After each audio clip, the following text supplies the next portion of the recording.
All right. What's going on, everybody? Welcome back to another episode of our Thursday night hang here on the Ono Live channel. It is the Coffee and Cigars live stream, episode number 237. How's it going? Back from Texas. Came back last night from Texas. How y'all doing? Hope your week off was a good one. I know I didn't realize the stream before. I didn't realize that. Oh, I hadn't scheduled my flights yet, and so by the time that I scheduled the flights on Saturday, the only way that I could get there with a reasonable amount of money was to fly on Thursday and Thursday evening. So that put me into Houston right around 6:30 local time there, which is 7:30 here. And I thought, what if there's a way to get there? But by the time you get off the plane, it's already 7. By the time you make your way to the baggage claim and get it, to get to the car rental, to get the car and get that, it's already 8. So hope it was a good one. Mom, how are you doing? Good to see you. And we're still back with this crazy thing here. This new interface. I really need to write to these guys and tell them, hey man, I hate this interface. Brian's with us. What's going on, Brian? How are you, man? Good to see you. Good to see you. And let me double check on some things here. That just reminds me. So everyone's week was good, or 2 weeks was good?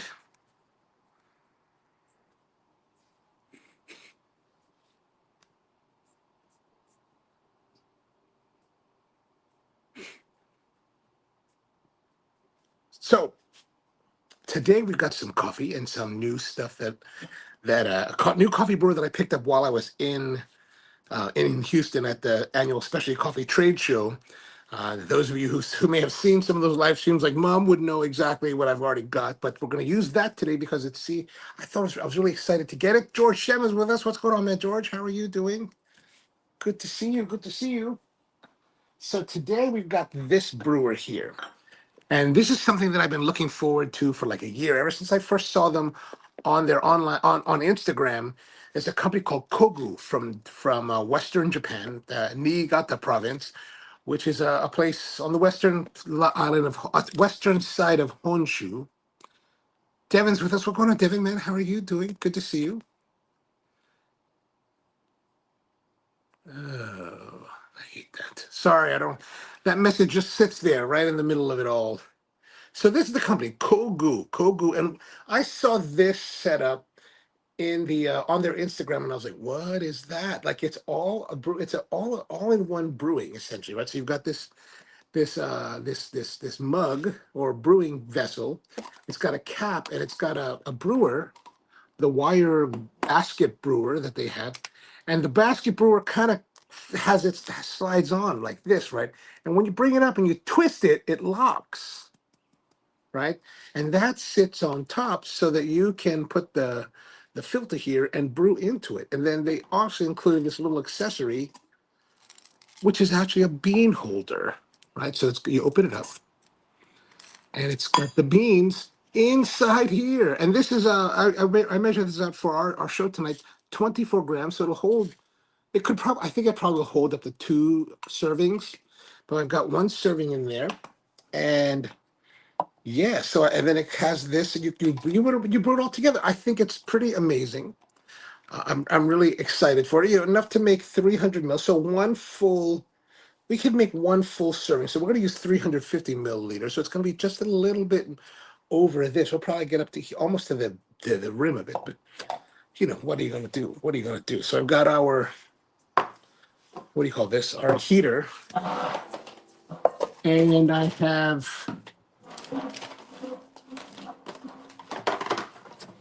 got our anodized aluminum kettle. I'm going to use this now to,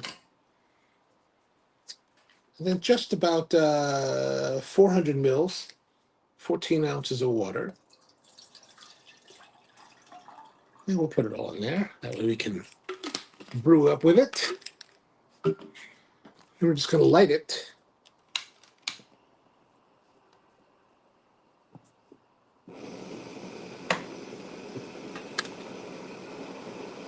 Got to be a little bit careful because it's a hot flame. Now we've also got a new grinder from the same company, and this is the grinder here. This is their grinder. The big thing about this, it has a fines filter, so you can filter out the fine grinds. So that's a really nice thing. George is with us. What's going on, George? How are you, man? Good to see you. Time to find out. Oh, yeah, I know some new stuff here. I didn't bring everything. If you want to see all of it, I put it in the live stream this morning. So we got our grinder, and it's a three-piece grinder. There's the grinding burrs here, ceramic conical burrs, then the stage that has the filter, the fines, and that puts the fines in here so that you can keep them separate and not have too heavy an extraction. And just pull this top off, and then we're now going to take the coffee beans,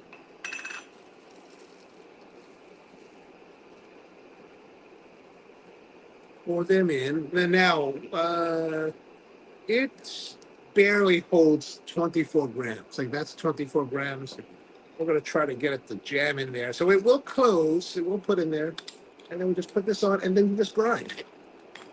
And I've got it's over full.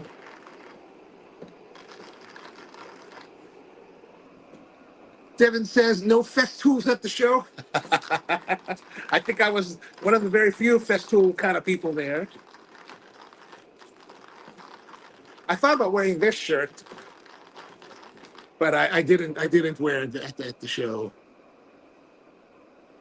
I ended up doing something that I don't normally do, and that was wear coffee shirts. Craig's with us. What's going on, Craig, man? How are things in Ottawa? How is the house coming along?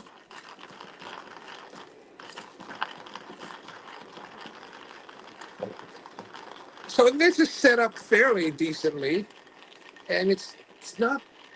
That one time I used the Porlex, it took a long time, but this one I don't think will take that long. Like I think we're pretty well through most of it. So, and you know how much I hate to grind with a hand grinder.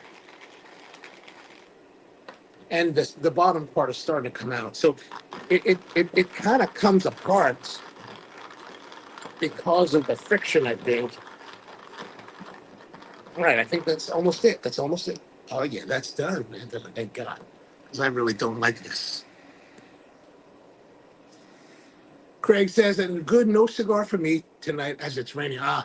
Here it's going to rain. They say it hasn't started yet raining, but perhaps it will. Perhaps it will. Andrew's with us. What's going on, Andrew? Looks like the grind is going better than. Yeah, a little bit better. A little bit better. So, like I said, on the top part we put the coffee in here, and then it separates. So we want to shake it, and that will allow the fines. Is it falling? I guess I already got all that to fall into the lower chamber, right? Well, then there it is. Well, now we're boiling. Okay, that's enough boiling. So now we're ready to go, and also got a box of their Kogu filters. They're small filters, so these are their filters. George says, but he did stop by a tool place to pick up some kind of Festool. Oh, yeah, I stopped by woodwork. Well, that's what I'm doing now. I'm stopping by woodworking shops wherever I'm going just to see what kind of Festool stuff they have that I can't get at my local retailer, right? Like I'm very loyal to my local retailer. Like I will buy everything I possibly can from my local retailer. The thing about my local retailer is, though, they're a relatively new store. They've only been open for just over a year. So when you go to these older Festool retailers that have been around for who knows how long, a lot of them will have inventory from older days or older stuff that maybe have been discontinued. And when they discontinue products, they discount them. So you get discounts, you get older tools, that are. So here's the thing. So I bought a jigsaw. So the new jigsaw, the new try-on jigsaw from Festool is like $315 or $325. I bought the same model as the new one. Actually, I bought what we call a barrel handle jigsaw. The other one, the ones that have the handle on top are D handles. The barrel handles have no longer been are discontinued in the United States. All they have now are for the try-on jigsaw are the top handle, the D handle, which is cool. But I've always had D handle jigsaw, so I wanted a barrel one, and I found this retailer up in Delaware that was selling an older, well, the same model, but the barrel handle try-on, which is still equivalent to the current model for $240. And I was like, what? $240? And since it's a dealer selling a new tool, technically it's new because it's never been sold and it's been in their inventory for the last 12 years because it was built in 2012. It's sold as a new tool. So I get the full 3-year Festool warranty. And I was like, good deal, good deal, good deal. All right, now we're gonna take this. So that's the kind of thing that I look for when I'm going places, because if there's a deal to be had, I'd like to see if I can take advantage of it. Okay, so now we've got our brewer, right? And we're going to take our filter, and of course there's a seam like always, and I'm going to fold over that seam and put it in there. Whoops.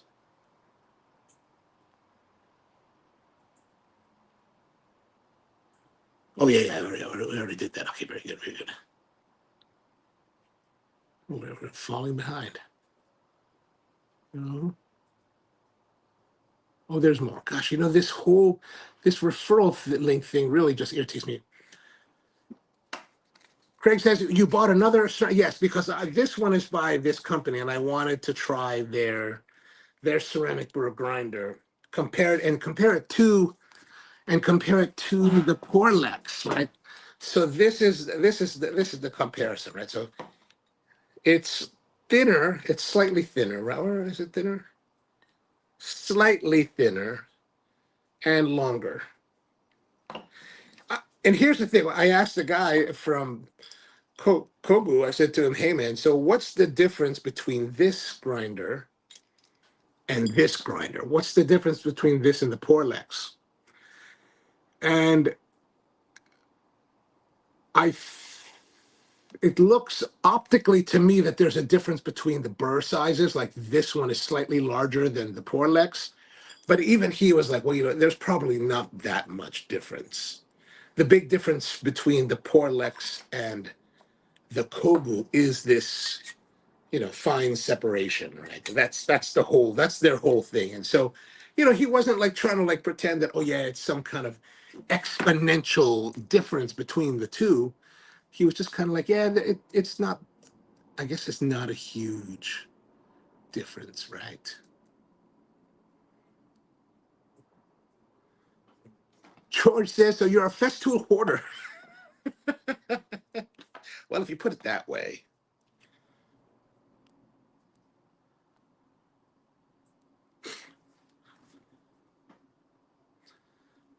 Craig says he's not a hoarder yet. Hoarders have a wall of sustainers. Well, I don't know if you remember from earlier, well, like towards the latter or towards the beginning of fall, like I did have kind of a wall-ish, but then you know what? I think the walls are a little bit excessive. I think they're cool for those who have them, but I was like, I don't I don't find the walls to be that I don't think it's a I think there's limited use for that, right? So I think they're actually rather well distributed around the shop, more inobtrusive than being like, on display, right? I kind of like that a little bit better.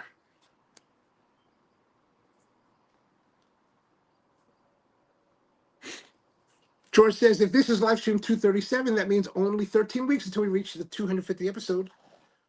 Will we be in the new spot? We can be in the new spot. We can probably be in the new spot anytime.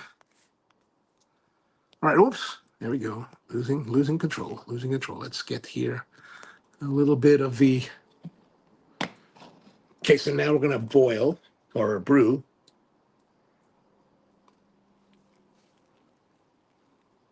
And you just pour it in like this. And I mean, you could use a scale and all that. I'm not gonna use a scale. We're just gonna go with the reference marks, right? Because I'm gonna presume that there's good references, and you can't always use a scale in the field. Like the idea behind these type of brewers that you're out camping or out somewhere in the field, and you just want something that'll make you a nice coffee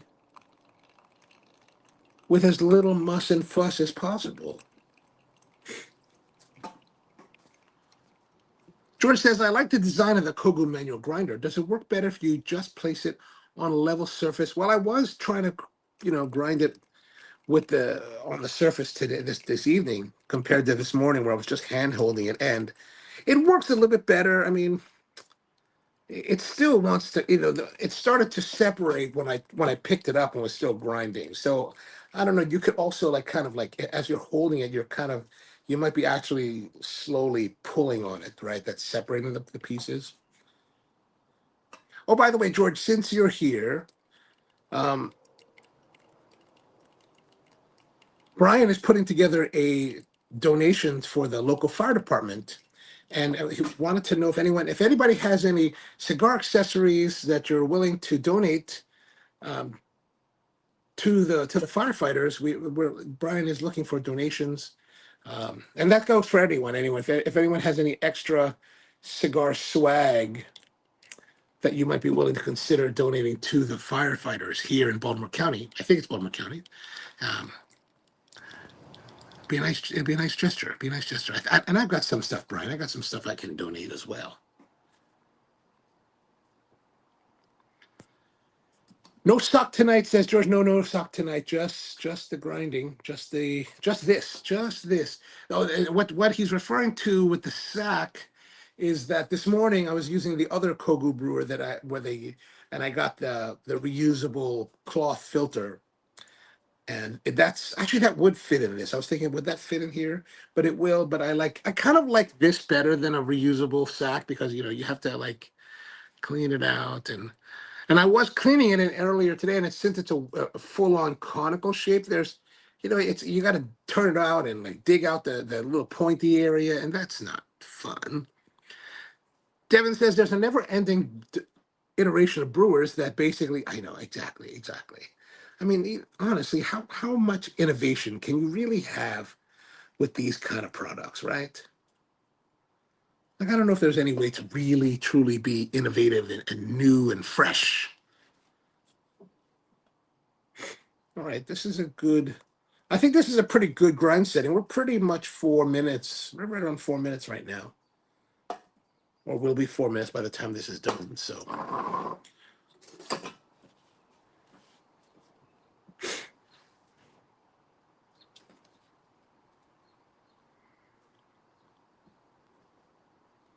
George says, it's that time of year again. What's the deadline for donations? I'll rustle up some goodies. Thank you, George. I appreciate that. I'm sure the firefighters will appreciate as well. All right, so that's pretty much the entirety of the brew. All the water's been dispensed. Now you just pick it up.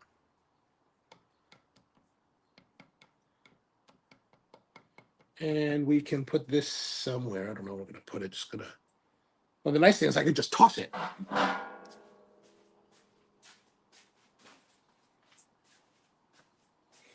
All right, so that's it. I just tossed it in the trash, and that's good. Now we've got our Kogu brew, about 300 mils, so probably a little bit heavy. And then it's got this lid, but the lid has a notch in there, so you can still pour. And I picked this cup up at the trade show. This is a double wall titanium cup. It was pretty cheap. I think it was like $20 or something like that, or $15. And I was like, oh, really? No, I'll buy it. So let's give it a try. The coffee today is from my friend Marty Portillo's farm called Fe y Gracia. It's a red Corojo, 1,200 meters. That's a wash coffee. So nice and clean, sweet, a really nice quality coffee. George, this is actually the producer that I was talking about that I was thinking about the pairing coffee from that EP Carrillo Honduras. Marty and I were talking about it a little bit at Expo, but one of the things with Marty is that her English is worse or is as bad as my Spanish. So there's going to have to be a lot more communication happening before we can finally figure out what to do. And speaking of which, it's cigar time. So while I was down in Texas, one of the things that, well, I wanted to go visit a guy, a friend of mine, who I met many years ago, but just over 10 years ago, and he was this dude that was hanging out. Back in those days when I went to the IPCPR, which is what the PCA show was called back then. I was staying at the Treasure Island Hotel. And so Treasure Island was kind of the headquarters for Perdomo, right? And Perdomo, Nick Perdomo and his crew would be hanging out at the bar, at the Circle Bar inside the Treasure Island. And a whole bunch of us would hang out in, around that area as well. But that was kind of their place, right? That was what they were, like the big cigar company that was at Treasure Island. The other guys were at, like, Venetian and Bellagio and that kind of thing. So hanging out down there, I met this guy, Marshall, and Marshall at the time was just starting a new cigar. He had retired from the military. He was in the army doing artillery, and he bought this building on this land, and it's actually outside of San Antonio, a place called Universal City, and he built his own shop there. Just a simple kind of lounge setup, big, tall, high ceilings, and Marshall Matney is his name. So he used his initials and called it MAM's, M-A-M apostrophe S, MAM's Cigar Shop. And, veteran owned. And it's been going on. And so every year we would go to the PCA, IPCPR, we would hang out together. And he's a really great guy. And he's like, man, if you ever come down to San Antonio, man, come visit. And I was like, all right, well, I'm going to come down and visit you finally. So it took me over 10 years. Last year was their 10th anniversary, or maybe it's 2025 is their 10th anniversary. So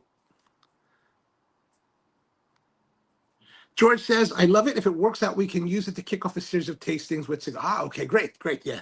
I'm sure we can find something. I just got to work it out with her. And so when I got there, I was like, what's going on, man? And back then, for some of his original, like, members at the cigar shop, he created a challenge coin for the original guys, and it looks like this. He gave me one 10 years ago or so. MAM's Cigar Shop. This has been sitting in my humidor for the last, 10 plus years, and a little bit of mustache on the back. Now, Marshall doesn't really have, he used to have a beard, but I don't know why he has a mustache. Maybe he had a mustache in the military, because, and since he was artillery, shooting howitzers at enemies, that's why he's got this, old school cannon. So I had been holding on to my challenge coin for many years, and I brought it with me so that when I arrived, here it is, my brother. So good to see you, Marshall. Awesome. And he was very kind to give me a cigar to try. And the cigar that I tried, I decided to buy some and bring it here. He's got a program where they, how they have those cigars for warriors thing, and evidently that is a bit of a sketchy kind of thing where you don't really know if it actually goes to the military guys.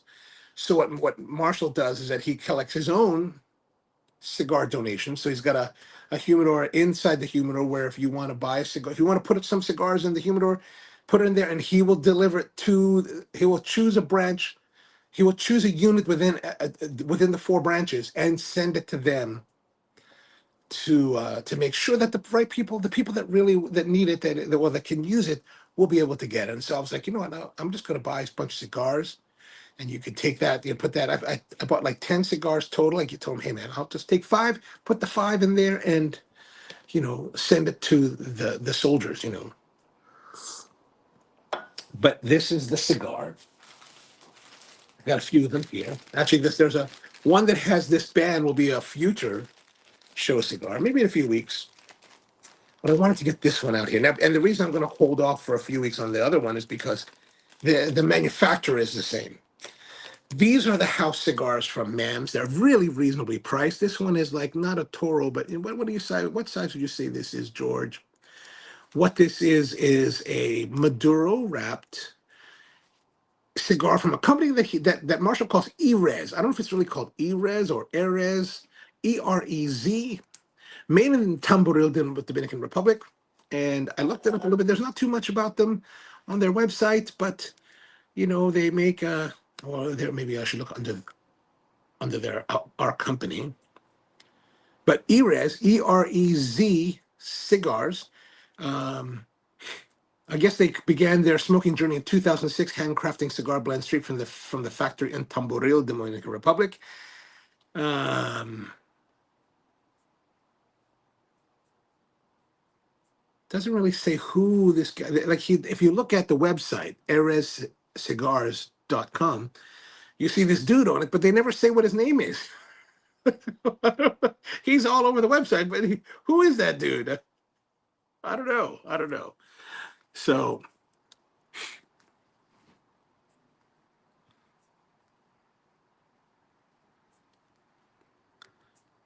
George One is saying that he's had enjoying the Attic series from West Tampa Tobacco. Ooh, nice, nice.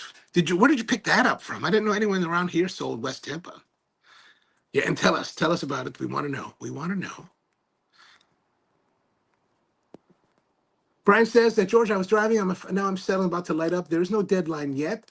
I'm trying to set up an opportunity for kids to get a tour, and later an opportunity for the adults to have a cigar. Oh, nice. That's a nice setup. That sounds like nice.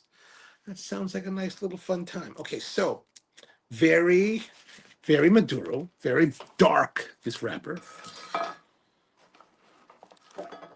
Let's get into it. Let me get my cigar form here.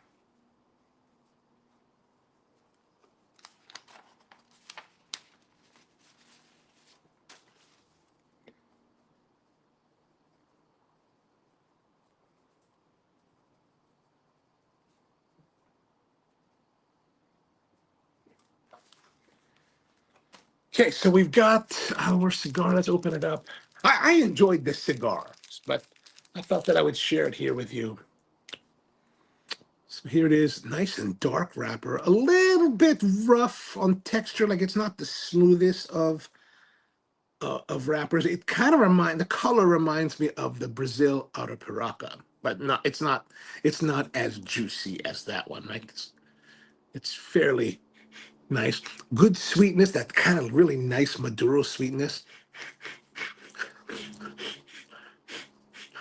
like a light spiciness and a light kind of barnyardy manure-ish, but really sweet, really pleasant, really pleasant. Now, from what Marshall tells me, he doesn't really know the exact composition of this, but this is their Erez Maduro. This is their real line. We're going to smoke that. Evidently, and if we look here closely, you can kind of see it through the cello. This wrapper looks a bit nicer than this wrapper, at least as far as like smoothness or roughness. At least it looks that way through the wrapper, through the cello. But these are, I guess remnants of this production or something like that. I'm not sure exactly, but we're gonna try it. We're gonna find out. We're gonna find out how it is. But very pleasant tones, I think. I really like the fragrance coming off it. Then I'm gonna cut.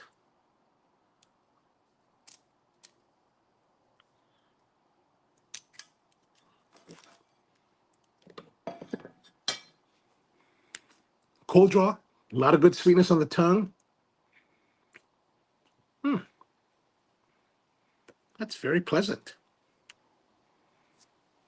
I gotta say, that's really nice. We're gonna say 8.5. All right, now let's have a little bit tight though on the cold draw. As I was puffing on a little bit more, a little bit tight. I'm gonna presume that it needs gas. Ah, we've got gas here.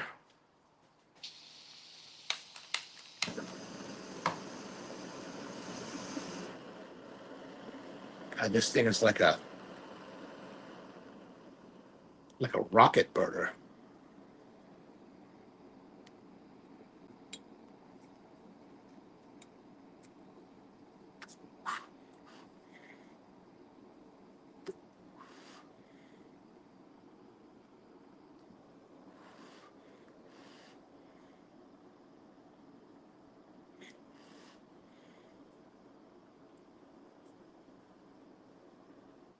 Mm. All right.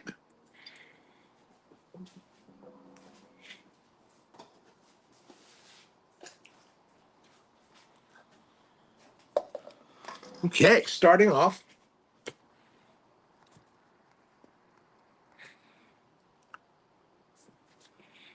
George says it looks like a Corona Gorda, probably 5.5 by 48. I think definitely 48. It's definitely on that smaller side.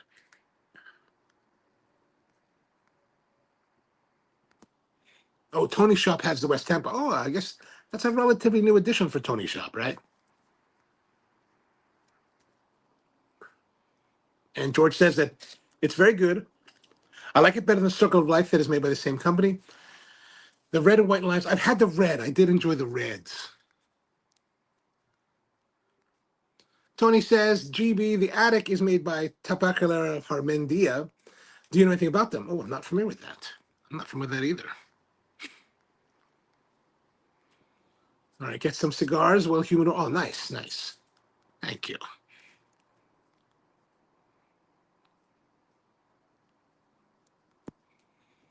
Her nothing's refractory. So reserve judgment. Oh, that's good. That's good. Oh, the lighting. Yeah. Well, it's all right. Just got to keep it far. We're starting off nice, nice sweet tones, good smoke, slightly tight on the draw.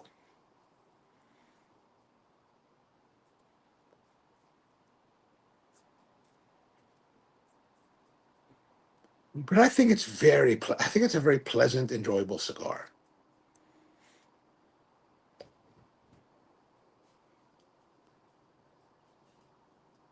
Mm, nice, nice.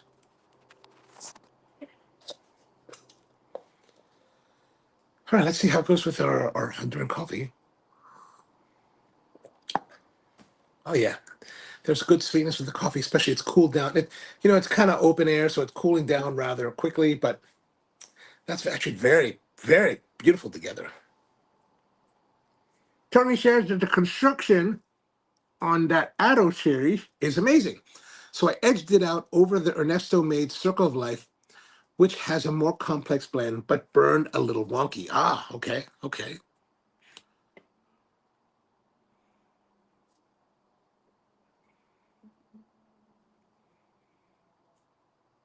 While I was at MAM's, while I was at Marshall's place, one of his other customers was there.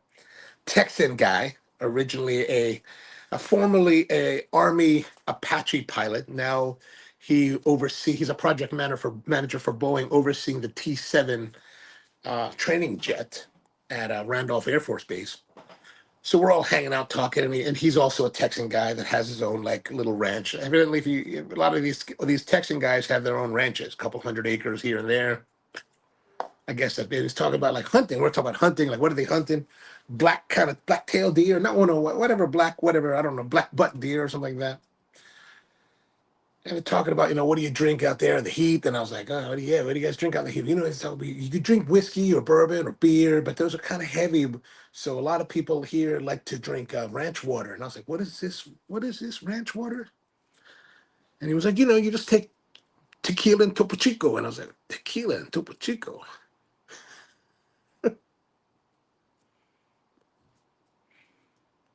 So the next day on Tuesday, I went up to Austin to go meet up with Mike Rosales at the Roma Craft headquarters.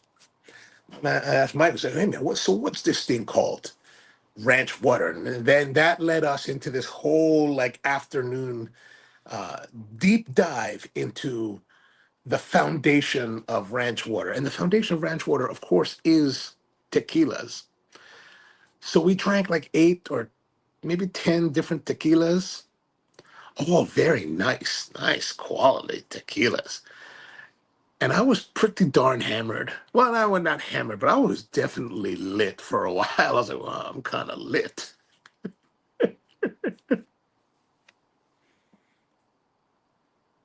I mean, there's such a range of beautiful tequilas. All brands I never heard about before. And when I used to go to Mexico, I used to buy quite a few tequilas to bring back just to learn more about them. Some, of course, were, the claro, the ones that are clear, and then others were the aged, maybe añejo or something like that. But man, all were just beautiful, like truly delicious, delicious tequilas, man.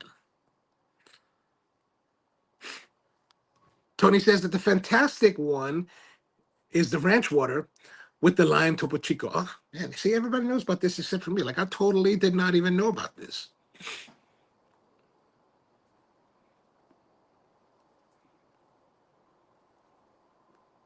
I didn't even think about the whole ranch water thing until just now. Again, otherwise I would have gone out today and bought some Topo Chico and grabbed some tequila. Maybe next week we'll do that. But we ended up having some nice beverages. Smoked quite a few cigars. What did I have there? I had I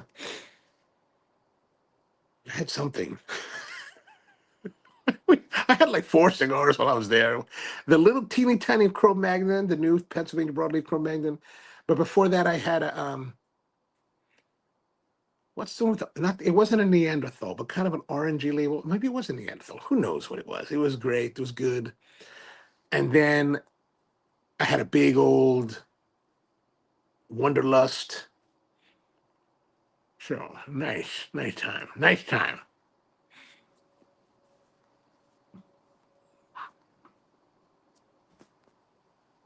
George says, I've never heard of this ranch water. What's wrong? I know exactly, man. I was like, what? That's why I was like, they're talking about ranch water. I was like, what is this ranch water? This city slicker wants to know what the ranch water is because, we don't have a ranch where I live.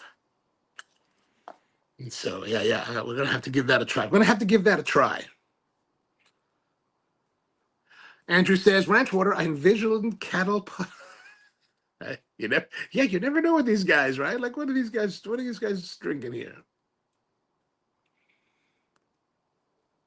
But evidently, one of the things about it is that you're drinking this mineral water and the tequila because it helps to keep you hydrated while you're on the trail. And what Mike Rosales was doing, he would add salt. And I don't mean just a little bit of salt. Like he would add, when he was making, he was like, I'm going to add some salt, Himalayan pink salt in the grinder, like the one from Kirkland in the grinder. And I said, so you just pop the flavor or do you want to have the actual like flavor of the salt? He's like, you want the flavor of the salt? Like the flavor of the salt was pretty assertive in the drink. And I was like, it's kind of weird. But it's really to help your body retain the electrolytes so you have better water retention. So that both helps hydration for you to not pass out on the plains while also helping you to be hydrated so you don't have hangovers the next morning. So I was like, oh, that's pretty good. And I need that because I got to make the 2-hour drive back to San Antonio in time to go take my nieces out for dinner.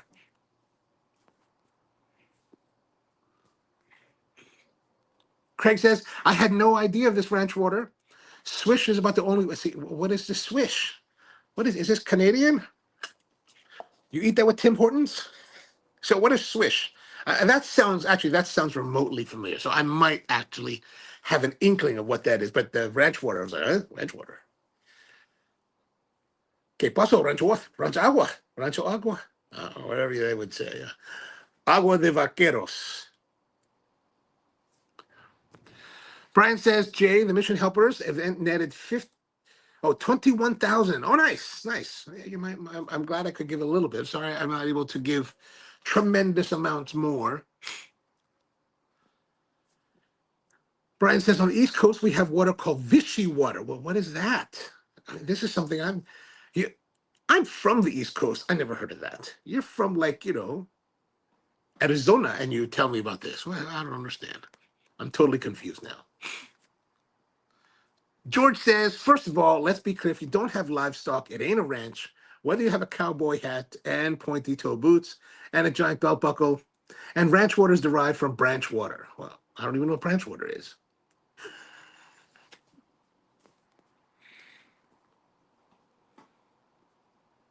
I'm a city slicker from the East Coast, man. I know not of these Western ways.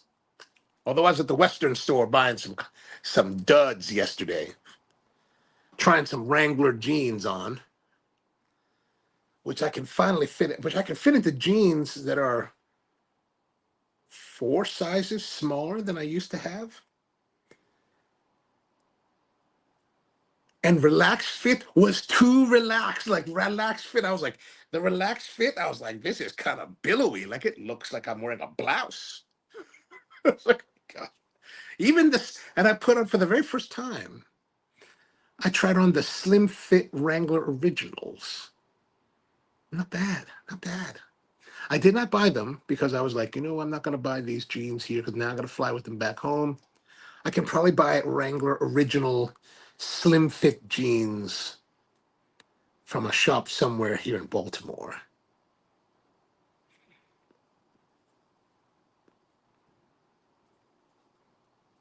But I did get some new ranch shirts. Bud would like this. I got a shirt that's from Ariat and another company that's traditional Western wear. I forgot the name of the brand, but they had a sale going on. Buy one, get one free. I was like, all right, let me buy one and I'll get one free.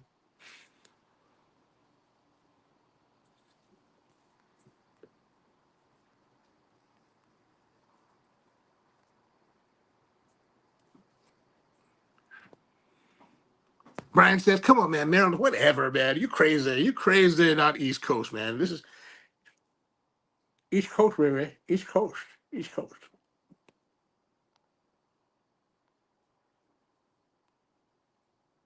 George says, Ranch Water is a marketing gimmick designed to sell Topo Chico. I have no idea on that. I was just drinking very nice quality tequilas for a few hours. Tony says that's what they called it in San Diego. Oh, nice, nice.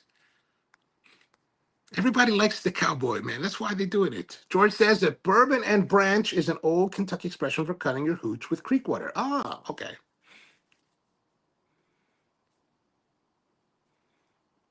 One of the things Mike was telling me also, he's been drinking a lot more tequila because because it doesn't have those inherent sugars and carbohydrates, or the carbohydrate, it doesn't convert into sugars. So you can actually like drink tequila, evidently, like the clear, and not have to worry about like your glycemic index rising. And I was like, huh. Another reason to drink more tequila. Tony says, probably Tractor Supply, and I don't know that you need a slim fit as much as the classic fit. I don't know, man. I tried on the slim, and I was like, you want that fit that's gonna hug your butt, right? You want to look good with the jeans and the boots, so that the girls are all about it. They're all like, hey, how you doing? Right? You know what I'm saying? You know what I'm saying? Andrew says, look good in that shirt. Oh, thank you, thank you, thank you. That was the non-Ariat shirt. I thought about wearing it tonight, but I was like, you know what? I already wore that today. I'm not gonna. Don't want you to think I haven't changed all day.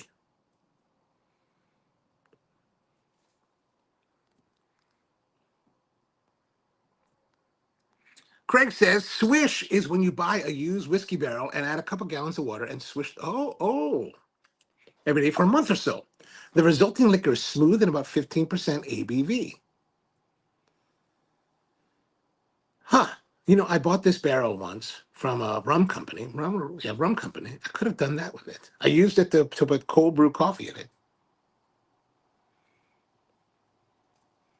which is probably why that cold brew never had any growth for the years that it was in the barrel.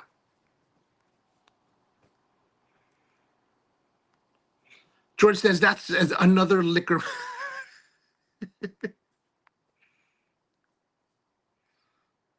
That's even David says that's not true. Oh, okay. I don't know. I don't know what's true or not anymore. Oh, the clear liquor. Oh, the clear liquor myth is not true. Yeah, I don't know. I don't know either. I didn't drink enough to like get totally like hammered. Although the drive back from San Antonio to Houston yesterday, man, was long, like long. It's like 200 miles. And like it's 200 miles of driving like at 85 miles an hour and pushing at 90 at times. And I'm like, and I'm like, I drive fairly quickly, but man, at 85 miles an hour, like I'm not, I don't really drive faster than 85, you know, like 80, 80, 75, 85, 80, because here in the East Coast, well, you don't want to drive that much. I mean, I don't really feel like driving faster, but there, man, driving down the 130, it was 85 miles an hour for the speed limit. Like I'm just barely hitting the speed limit. And I'm like, man, I need to like kick it up a notch here. And those of you who guys who are from Baltimore, you might like this. I got they gave me Avis Rent-A-Car gave me a Mazda 3. So same as Bud's wife's car. It was pretty good. It was pretty good. All right. Nice amenities, comfortable, but very different kind of seating position, right? So like the lower, like the back, my back muscles are like super sore now after all this long distance driving that car because I'm just sitting in a whole different way.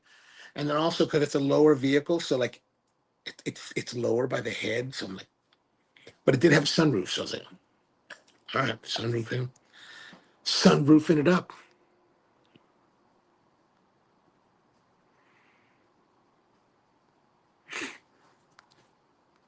George one says that do you need room in the pockets of your jeans? No need to play ring toss with your house. Actually, I think those slim fit jeans were. I think I could. You know, I don't think it would pose problems with my keys. Good point, Go. Good point. I didn't think about that at the moment, but I don't think so. Brian wants to know what was I wearing. You just got to go look at the. You got to go look at the live stream, man. Got to look at the live stream. Devin says 200 miles is small state problems. Florida traffic is getting well. Traffic wasn't bad, but it's funny because like some of the guys will tell me things like they're kind of weirded out by driving so many miles here on the East Coast and they're going through so many states. Where I was thinking about it later, I was like, man, I just drove 200 miles. It's farther than the distance from Baltimore to New York City. And in Baltimore to New York City, the typical drive will go through Maryland, Delaware, New Jersey, and then into New York. Of course, I never even left the center of like Texas. It's a big state. It's a long way to go. One of my friends called me and said, "Hey man, I'm in Waco." I'm like, "No shit, I ain't going to Waco. It's too far." Like I remember one time I was in Dallas with my family, and we went down. We were going to try to go to San Antonio, so we were driving. Man, it's so far. It's so far. God, we just gave up. We got to Waco. We're like, let's just go back. Forget San Antonio.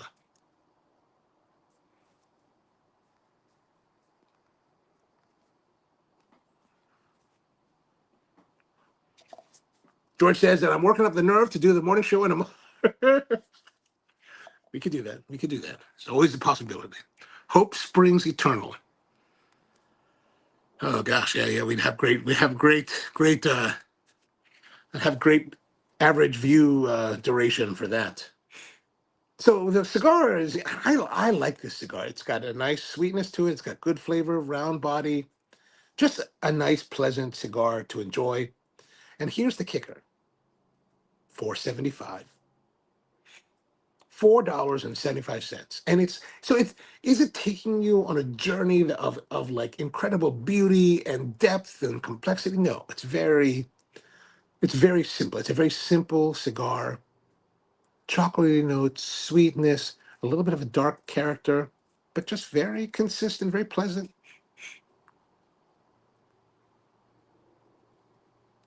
Good smoke production, just generally nice flavors. And I was smoking this on Monday. I was smoking this with a Diet Coke. No, with a Coke Zero. Very nice, very nice. I should have done Dr. Pepper, but Marshall did not have Diet Dr. Pepper, so I did not go with that. I did have Whataburger and Diet Dr. Pepper, just a regular Whataburger single, nothing too crazy. Then my cousin was telling me about a place called Bill Miller's. Bill Miller's is like a barbecue fried chicken joint chain all over. So I was on the way back yesterday, and I was like, you know what? I'm gonna go to Bill Miller's. I was gonna go to one of the Buc-ee's, but then I said, you know, I'm just gonna go to Bill Miller's because I've been to Buc-ee's. I've been to Buc-ee's. I ended up going to Buc-ee's later, getting gas, and I bought another. I thought I was buying the sliced brisket sandwich at Buc-ee's, but I ended up getting the chopped brisket sandwich. Got it for the plane. So I went to Buc-ee's, right? I went to Buc-ee's on Monday. Went to Buc-ee's. First time ever to Buc-ee's. Pretty impressive, right? Pretty incredible. My cousin, last year, he was like, "You ever been to Buc-ee's? It's amazing. You got to go check it out." He's like, "Dude." He was like, "I went there. I bought the brisket sandwich. Went to my car, sat down, getting ready to leave. Took a bite. Decided to stop, go back inside, buy a second brisket sandwich. All right, cool. So I'm gonna go try the brisket. So I get to the Buc-ee's. There's two types of brisket they say they have. They have sliced brisket, which they only have in the afternoons, and they have chopped brisket, which they had in the morning. And I happened to be there like at 9 a.m. on Monday. And you know what? Here's the thing: the brisket is good. It's got their sauce, their barbecue sauce mixed in with it. You get it on a nice, like kind of potato-esque bun, really soft dough. Very nice. It's a very nice brisket. It's also rather a benign brisket. It's like every man's brisket. Like it's a brisket designed to be very appealing to a large swath of the population. My only problem is that I'm in the middle of Texas, and that particular Buc-ee's is in Katy, Texas, just outside of Houston, just west of Houston, on the 10 freeway. About an hour or so from from City Market in Luling, Texas. And Luling, if you're not familiar with it, Luling is if you think about like the classic, like Texas Hill Country barbecue, Luling is the southernmost town that has the classics. City Market is one of those classics, right? And when you go to City Market, you go to Black's, you go to Smitty's, you go to Croyd's, and then if you go up to Austin, you can go to places like Style Switch, you can go to Interstellar, you can go to Franklin's, Aaron's place. Those are like classic hardcore barbecue. The Buc-ee's is not that. Like after Buc-ee's, I went to City Market. And even when I was at Buc-ee's, I was like, it's good, it's good. I'm not gonna run in and get another one. Like it's not that good. Like perhaps if I was in the middle of Kentucky at a Buc-ee's there and I was ordering a brisket, like, damn, this is some of the best, probably it's some of the best brisket in Kentucky or West Virginia or maybe Maryland, right? Probably some great brisket. But in the middle of Texas, it's just good. It's just decent brisket. It's decent brisket. The barbecue at City Market's way better, way better. Like it just what it is like there's a level of depth and complexity and soul in those other barbecues that are just not part of the Buc-ee's barbecue. Again, because I think they tailor it to be very approachable for a wide range of people.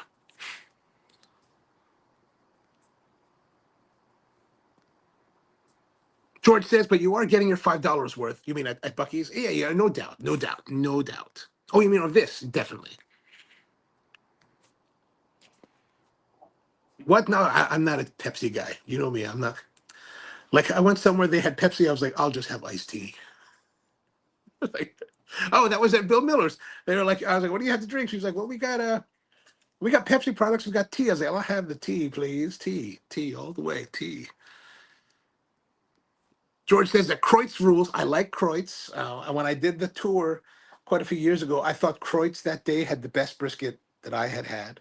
So I'm a fan of Kreutz. Plus, it's also a huge joint.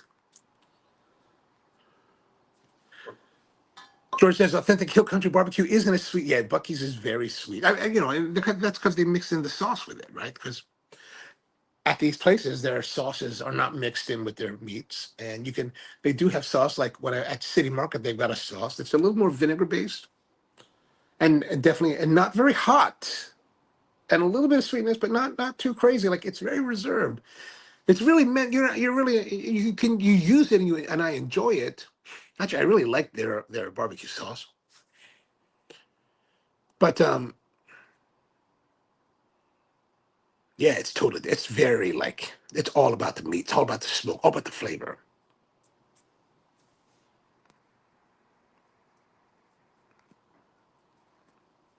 Devin says the shed in Louisiana, when you pick up the chicken drum by the bone, the meat stays.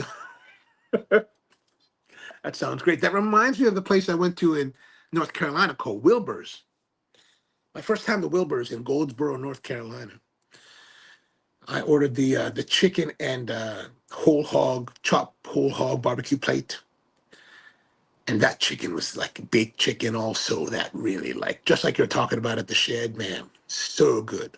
But their chopped whole hog barbecue, that was a revelation. Like I was totally sitting there like, oh my God, this is like incredible. Like it was a total revelation to me. I was like, oh wow. Like I've had pulled pork barbecue from many places. Of course, not none of those whole hog barbecues. I think it was my first whole hog place, but man, amazing, amazing. Tony says, stop hating the Diet Cherry Pepsi. I'm having one tonight with my Espinosa Laranja Corona Gorda. Nice, nice. You know, it's not for me, man. It's not for me. But you know, I don't tell people not to do it. So as long as you enjoy it, that's what matters.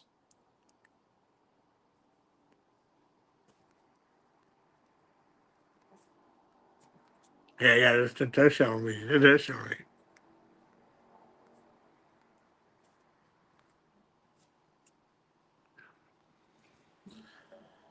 And the flavor was on point at the shed. Oh, nice, nice. Is that like in the Bayou country of Louisiana, or is it like closer to New Orleans? Or let's have more of our coffee. We got this coffee. Let's see how this. Okay, when you pour it, it kind of spills out and spills all over the place. That's not fun. It doesn't really keep it warm. It's pretty much bleeding the heat as we go.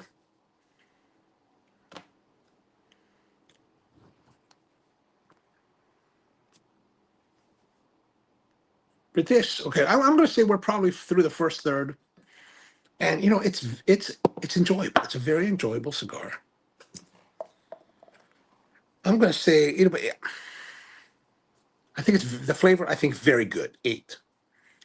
The body, actually, the body is kind of light. Not really, not even medium. It's kind of light, and I think it's also very good. Just 8.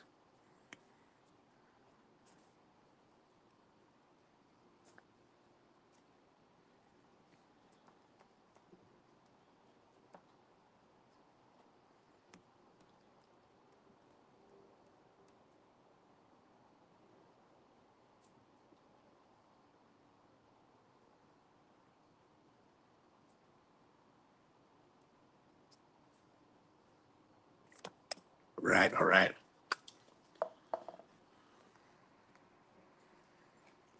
Devin says, "Oh yeah, straight swampy bijou bayou goodness. Bijou is bijou bayou. I don't know that.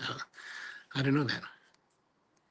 Andrew says, "You have a preference, smoked versus hot, cool, cooked." Oh, do you? Is that a question? You have a preference for smoked versus hot, cool, cooked barbecue? No, no, I don't really have a preference personally. Like, I wouldn't say that I'm well versed enough to really know too much of the difference. Or I guess hot, cold, cooked barbecue. You mean more like the Carolina pulled pork barbecue, the whole hog, which I'm thinking that's probably it. Where versus the lower temperature where they're smoking the meats with the wood.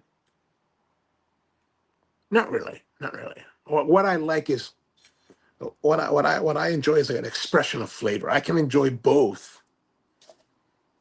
I think equally, right? Like the brisket at Kreutz was awesome, and the rest of the stuff, the sausages and the ribs. That's what I did a few years ago when I went. My first tour of the Hill Country was I went to all these places. I went to all those places. I went to City Market in Luling, then drove up to Lockhart where I had Chisholm Trail. Then I hit Black's, then Smitty's, then Kreutz. And at each one of these locations, I ordered the same thing. In Texas, when you order barbecue, you can order by the pound. So whatever meat you get, it's just all by the pound. So they're like, "Well, what would you like?" I said, "Let me get a slice of the brisket, typically the flap, so it's nice and I like the fattiness. So I'm gonna slice a brisket. Gonna get a one sausage and one rib, and mostly the pork rib. I think one of them does, if I remember correctly, only one of them only doesn't do pork. Is that right? Anyway, but and I thought that would be give me a good sampling of each of the locations as a comparison between all of them, right? And so I think I like black sausage that day the best. Kreutz I thought was my favorite of all the briskets, but I also believe that these are like the top tier of barbecue in the world. Like that was a Tuesday. On Wednesday, any of those could have the best brisket, right? Like the brisket that I had at Luling was a bit dry. Even the sausage was a little bit dry.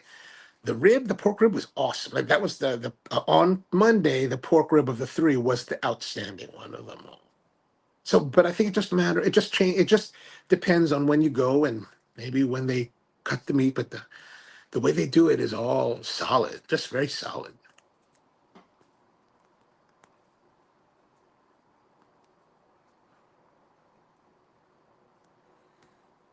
Tony says, Andrew, smoke for me. I did enjoy the charcoal flavor that hot coal tends to have. Huh. Interesting. Interesting. George says the key is to appreciate what the locals do best to allow yourself to enjoy regionality. Yeah, and that's what I enjoyed. Like when I was at and I didn't understand this at the time, so that's why when I went outside of after having the whole hog at Wilbur's in Goldsboro, I went outside to go talk to the pit guys, right? The black guys are out there by the pit, tending the pit. And I was like, hey, so hanging out with them for a little bit. And I was like, so what kind of wood do you guys use? He said, we don't really care about the wood. I was like, oh, really? He's like, no, we're just breaking coals, right? So what they do instead of firing the wood in the fire so that you get some of that smokiness, that smoky character with the lower temperatures, they actually burn the wood in burn barrels until it falls down to the bottom of the burn barrel and there's coals, and they take the coals and they shovel the coals into the pit, and that's what provides that low and slow heat. And by that point there is no more character of the smoke, it's just the heat that accompanies it. So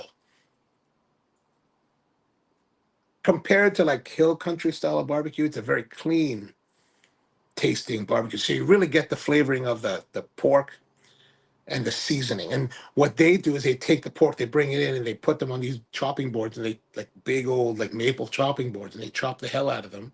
And they're end grain chopping boards, so they've got divots in them after years of use. So you're getting a little bit of the meat, the juice of the meat. You're getting some wood chips, like wood little shaving particles in there, end grain stuff mixed in with it. Plus, then they season it, and they tend to season it with like some kind of like I think apple cider vinegar and like some chili peppers. It's really it's very simple. So it's really simple, but it's super delicious because it's very clean. It's a very clean. At Wilbur's is very clean. They do something similar at Skylight in Air, North Carolina, which is Skylight's supposed to be considered the best of all of the the whole hog barbecues, but I didn't enjoy it as much as I enjoyed the uh the one at Wilbur's. Maybe because Wilbur's was really my true introduction to it, so that could be it. I just use that as comparison because it was so mind blowing. Like it was tender, complexity of flavor, deliciousness of pork, and like just the right amount of heat of like spice and vinegar. Oh man, like I've gone back a few times. Every time I was down there, man, and I'd tear it up. Just buy it. Like, give me can I buy that? And the whole, like, give me a pound or 2 pounds. Give me some of the chicharron and give me, the cracklings and give me some sauce. Like, oh, man.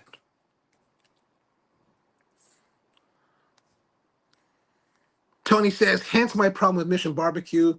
No, but that's typical of like many of the places that I think in this area. And those of you not familiar, there's a place here in Maryland called Mission Barbecue, and they're a chain. They've been going around for a while. I personally think that Mission is very good because you can go to this Mission Barbecue, you get nice quality barbecue. Like every time I've been to Mission, which hasn't been a lot, but every time I've been there, the meats are cooked on point. Like they're always nice and tender. They're always well cooked.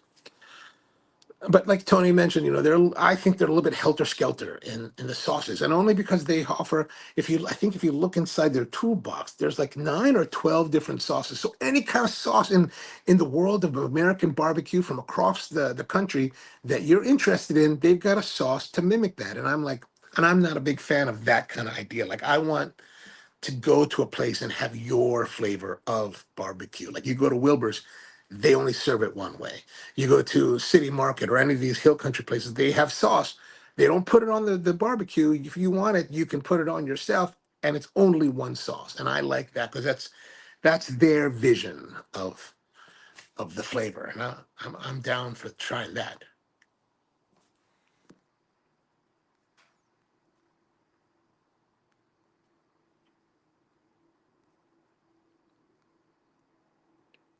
What are we saying here? Ah, here Craig says.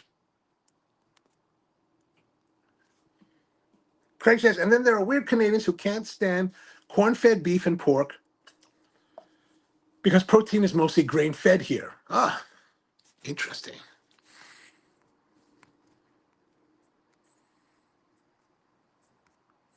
Am I missing some things? Am I missing? I would roll back a little bit or so.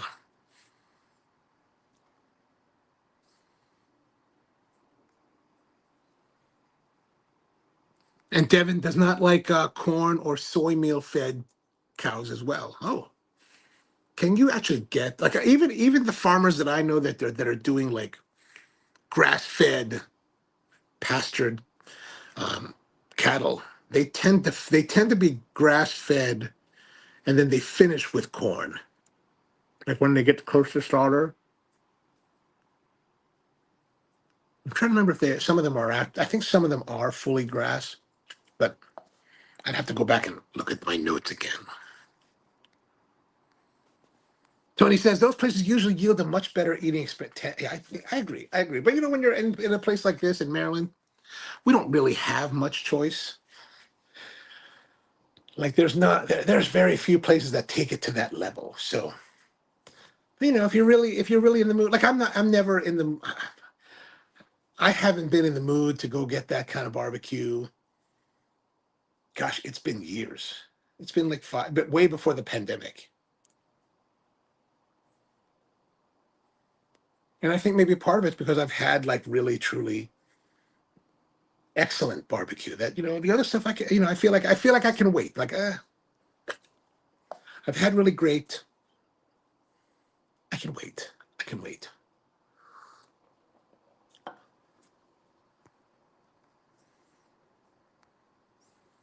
Craig says it's really noticeable for pork pea meal bacon. Oh really? Oh. What you mean that with pork? You mean if they're corn fed, grain fed? What I really thought was really noticeable when I first started sourcing like a lot more hardcore local kind of produce was the chicken. Like the chicken was really the stark difference. I remember my first chicken. I got this chicken from a local farm, all pastured, like completely pastured. And I hadn't had a chicken like this in many years, and never in America, always somewhere else. But I remember I got this chicken, and I was like, it's kind of an anemic looking chicken here. And I prepared it, fried it up, and I remember biting into it, and I was like, it tastes weird, tastes funny. It tastes like I'm kind of grossed out by it, right? But then I realized that this is actually flavor of chicken. This is what chicken tastes like when it's alive, when it's living, when it moves. Anyway, so comparatively to like Purdue chicken, it's much more gamey, much more flavorful. But over time, you get to like it, man. It's so nice, so nice. Plus, it's not all fatty or just not all chunky, right? It's all like lean and like quite nice, quite nice. I know you've never had it, then you should give it a try. George says in Maryland we just have pit beef, and I think pit beef can be very, very good. Like it's nothing that I would consider to be like equivalent. I mean, I would never try to compare that like our pit beef to any of the other barbecues in the country because they're just so different. It's such a different thing. And if those of you are not familiar with this pit beef that George is talking about, that's what we have a lot here in Baltimore. You basically take top round, big chucks, right? And you put them on a grill, like a high temperature grill, and you cook them and you roast them and you get pink interior, and then you put it on a slicer and you slice it and you put on bread and you put like, horseradish, tiger. I put horseradish, tiger sauce, yellow mustard. I put as much spice as I possibly can, and then I put a whole bunch of vegetables. No cheese. I'm not a big cheese guy for pit beef. And it usually comes in a Kaiser roll, and man, I really like it. Like there used to be a place on Route 40, Pulaski Highway, next to the crazy. Not a, it was next to a liquor store across the street from the Crazy Russian. Man, I used to go there all the time. I thought they had best pit beef in Baltimore.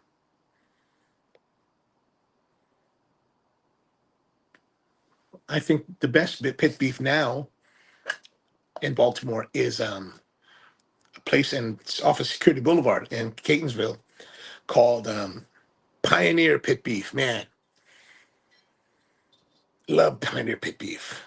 If I'm out there, you go out, you go out. Oh man, cash only. Man, so good, so good, so worth the drive. George says Jake's Grill in Cockeysville is very good. Oh man, Jake's excellent. Jay, they're really good too. They're really good. I do have to say that I like Pioneer better, but Jake's is very close and agree. And I think that Jake's is solid, like excellent. And then there's another place here called Charcoal Deli that I think is perfectly fine, perfectly fine. Like I'll go there, get the big French fries. Like that's what I like about Charcoal Deli. They got French fries, right? You get the French fries and Arnold Palmer, and man, that is a good time. That's a good time. But if you're thinking like barbecue wise, like pulled pork barbecue, St. Louis style, Kansas City style, Hill Country style, pit beef ain't nothing like that. It's more like roast beef sandwich, but better.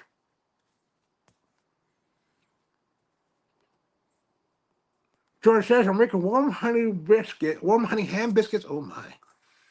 Is there going to be any derby pie?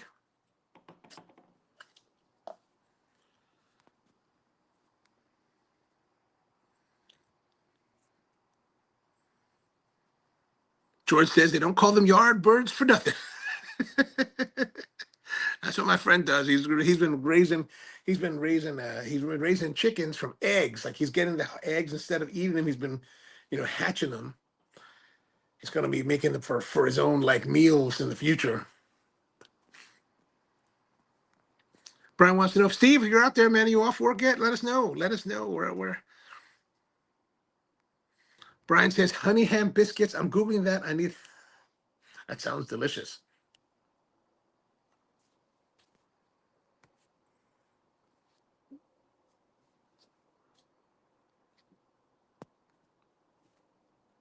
Ooh. Oh, we got that. We got that. Googling that. Of course, I'm baking that tomorrow. Oh man, the crust is already resting. Excellent. Oh, right. Gotcha. Okay. I gotta remember to bring I'll bring coffee. I'll bring coffee.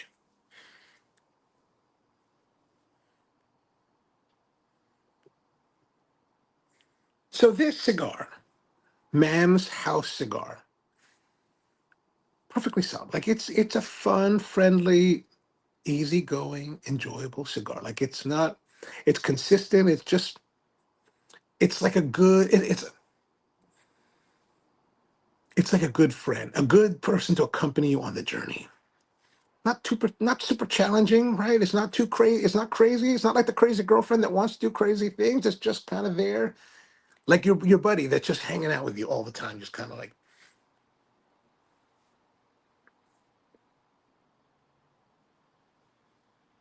it's just solid.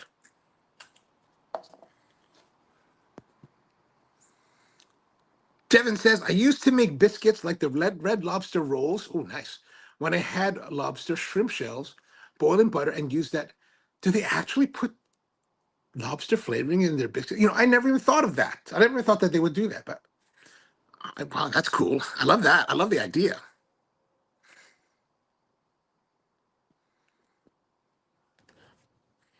Must have coffee. Bring bags. Okay, I'll bring some bags.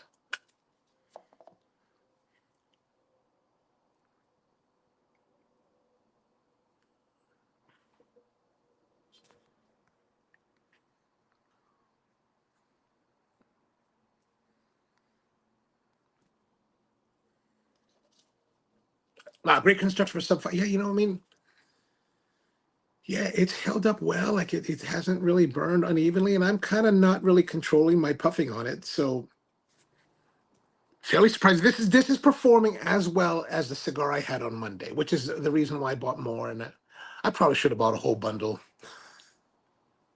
A whole bundle of 20 is like $110.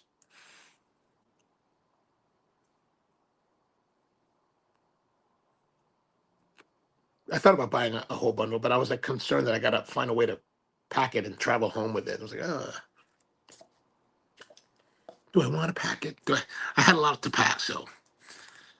Craig says the best chicken I had was fed a diet that included carrots. The farmer supplied high-end restaurants in Toronto, and he used carrots to get the color of the yolks that the chef. Oh wow, I like that idea. And George one says the cigar Jay smoking is when I'm. Gotcha.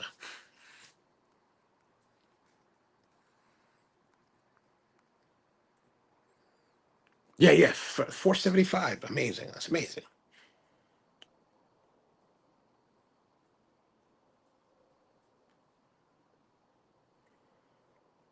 I got some interesting cigars for the show coming up in future weeks.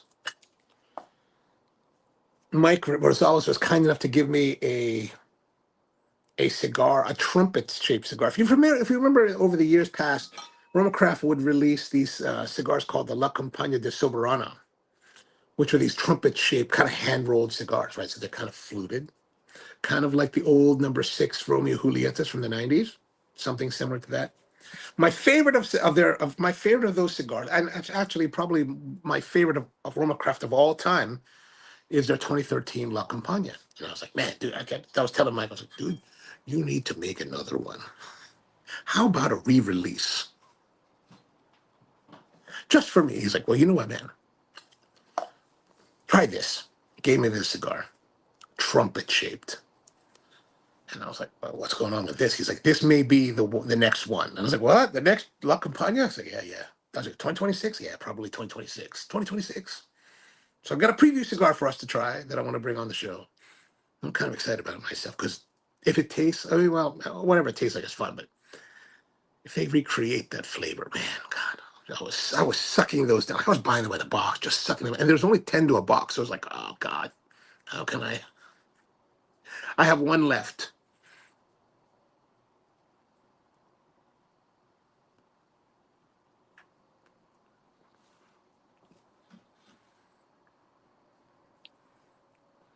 George says, "What you? No, I don't travel with any kind of. I don't travel with humidors because you know why? It's just too much bulk. Like I don't want any bulk. I want it to be as minimal as and I never get to travel very minimally, right? I got a big honking check-in, so I could have change of clothes, couple maybe a pair or two of shoes if absolutely necessary. Like because I would do these long international trips where I would be in the front of the same people like for a week at a time, and when you're in front of the same people all the time, like you really need to change your clothes. And I would have to bring nice dress shirts because I was the head judge, and so I had to bring a lot of clothes. And I was like, man, kind of pain in the butt. Now the nice thing about this last trip is that I don't see everyone every day, so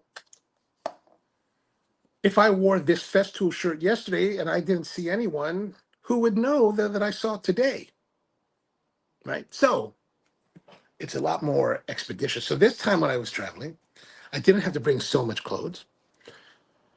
So I had a lot more space in the bag, and I was able to buy whatever I picked up along the way. I was able to put back in my one suitcase without using my breakout duffel bag. I carry a small duffel bag that I can break out in case when I exceed my volume capacity.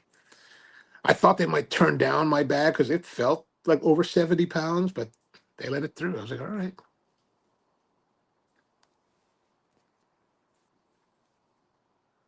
But yeah, usually I'll take the cigars that I bring on a trip.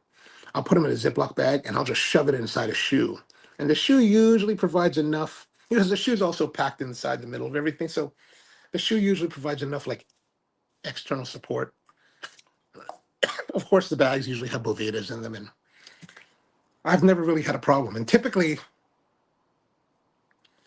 most trips, well, some trips, I will come back with less cigars than I left. Some trips I come back with, like this trip, I came back with way more cigars than I left with, like tremendously more. Sometimes my stops in Germany comes back with a box of Wonderlusts, so it's not always working out. Well, that works out better, but this is cigar performing very consistently, very solidly. Like I said, it's an 8, like a very good. It's not getting to 8.5. It's not getting to 9. It's just a solid companion, just very good, very enjoyable. Slight creaminess, good like chocolatey notes, good body, lighter body, but good body.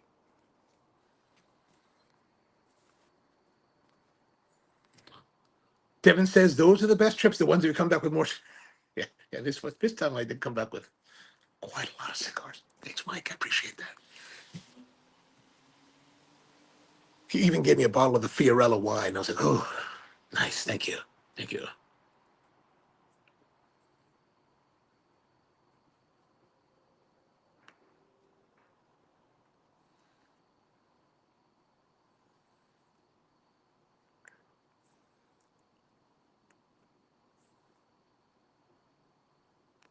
Yeah, if any of you ever find yourself in Austin, it's always nice to give the guys at Roma a call, because typically they're very welcoming to smokers, especially those that smoke their cigars, and usually you can go down there, hang out, and just kind of chill, and maybe partake of some libations, which I did quite a lot of. And I'm not a big drinker, like I don't normally drink a lot, or so when I drank. We were drinking all afternoon, like I was like, man. But it was one of those things where like I should stop, but we're trying so many wonderful tequilas that it's like I'd be missing out. Like some of them, I don't even know if we can get here in Maryland. I'm like, oh, these are like some rare, like these are some unknown brands for me.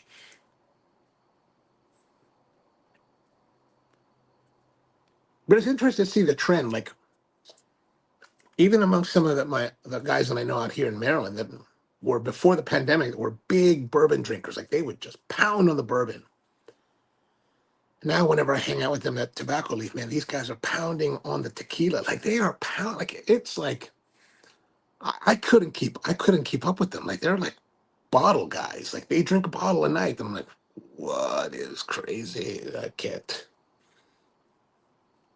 I don't know how to hold it that well. I don't really get the Asian thing. Like I'm not normal. Like a lot of some Asian people, they get like that reaction, that genetic reaction, when they become really red. I don't normally get like that. I'm a little bit different of an Asian than other guys. Like I don't get the red reaction to alcohol, and I also am not lactose intolerant. So I can drink a lot of cereal if I want. Steven's with us. What's going on, man? How are you? How was your week in Phoenix, man? How's the day? How's the weather? Good weather here. I thought it was going to rain. It's supposed to be thunderstorms, but nothing's happened yet. Relatively cool, probably closer to 60 degrees, but nice weather now. Nice weather. I got both blast doors open. Everything's kind of open and breezy. Nice. I'm glad to be back in my little garage workshop again, because it's kind of itchy for it, like itchy to get back to it. So I assembled some pieces today already. I was like, let me get back to it. I'm kind of cheap, right? So I've got all this like cutoffs of like remnant cutoffs from like 3/4 inch plywood, and I need to make a cabinet, like a cabinet similar to this. So for the bottom panel, I've been assembling these small cutoffs and trying to glue them all together to make one big panel so that I can cut it later and like dimension it correctly. But It won't. It's going to be you won't be able to see it, but it's going to be pretty janky. Like I'm not expecting it to be, but yeah, it doesn't have to. For what it needs to do, it doesn't have to be all that. So not too bad.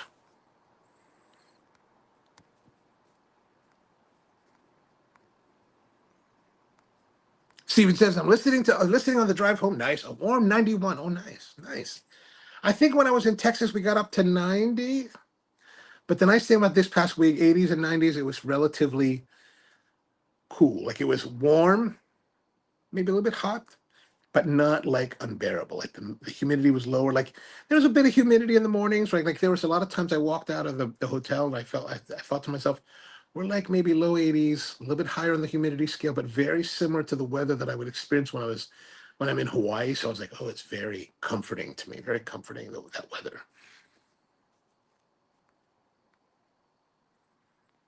So yeah, good stuff, good stuff.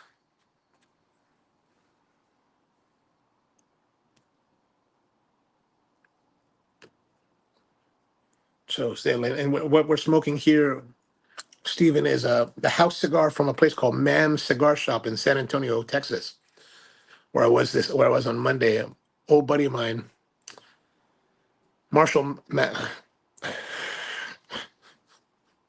Marshall owns the place because MAM's is his initials. You know, I met him many years ago, and we've been friends since that time. But I haven't seen him in a few years because I haven't been to the PCA show, and he hadn't gone to the PCA show either. But I always planned on coming. And then next time I got to San Antonio, man, I was like going to go visit him. So I got to go see him. So it was really great to hang out.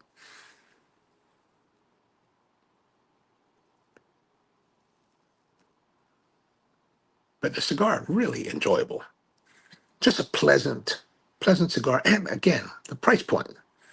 Like if even if you were paying like $7, $8 for a cigar like this, it'd be a nice time, right? Because you know a lot of cigars are more expensive. But this at $4.75, I think it'd be a good buy. Like if you maybe if you might want to consider calling them and say, hey, Marshall, send me a bundle. Bundles are $110.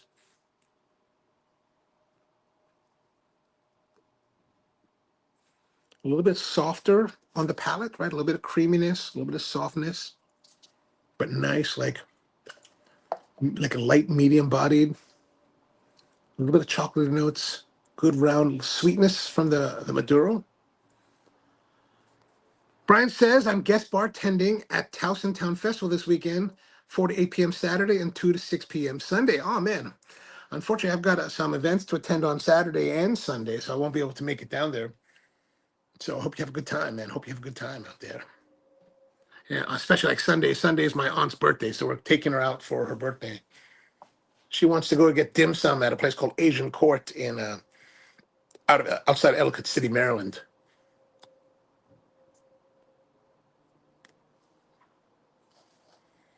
So you guys know that I'm making chairs, right? So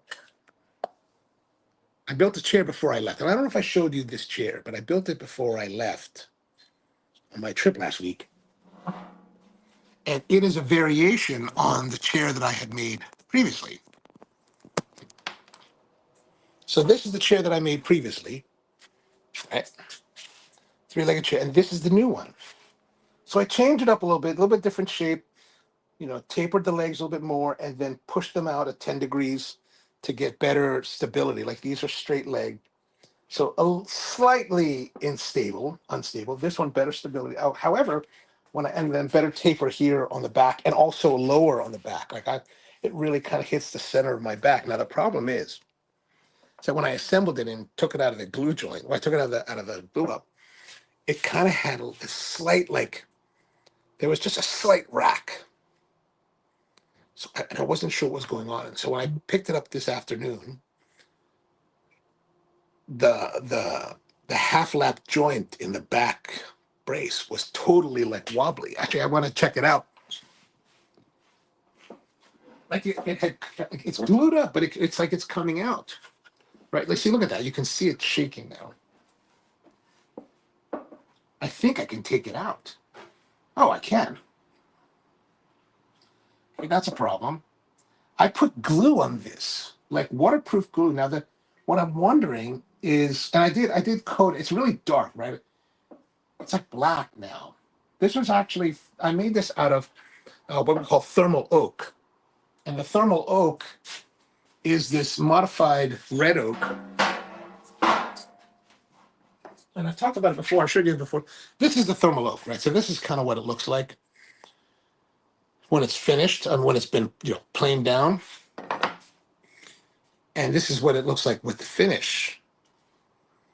So I'm wondering, like, the glue didn't really stick. Like, I put glue on all the surfaces, so they should have joined. And I didn't put the tung oil, which made it dark, until after the glue up. But it still feels like there's. So I think the thermally modified woods. I mean, these really are designed for like decking and for exterior cladding, so they're probably secured, meant to be secured with like screws into joists, not necessarily glued in. So I'm wondering now, can I also take these tenons out? Okay, that's fairly, I think that's fairly, because,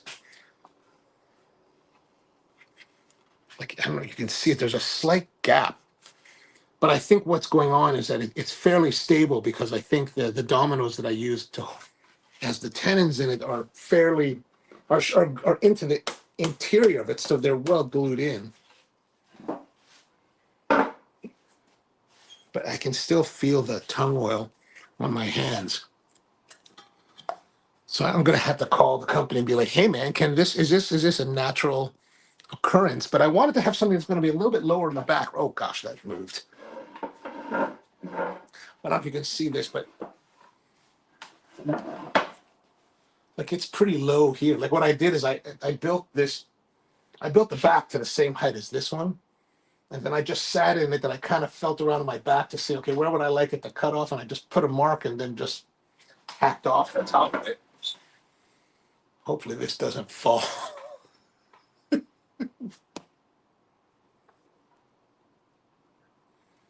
Nothing like seeing the fat guy splay out on a broken chair.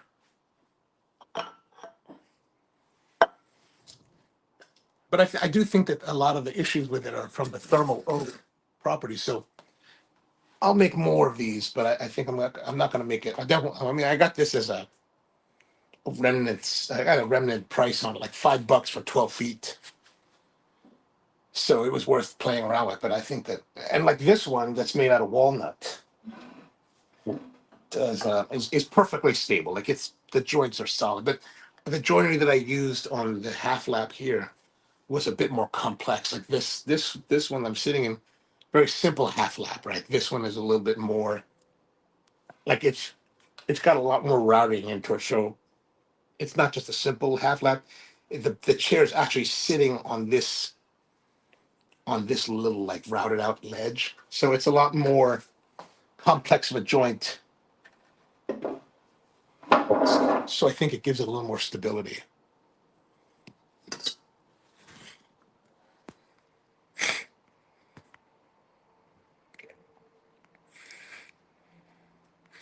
George says, "Sorry, we'll miss you, Brian, but give us more notice next time. We can build in the showing up. Yeah, if we knew it, we could do that.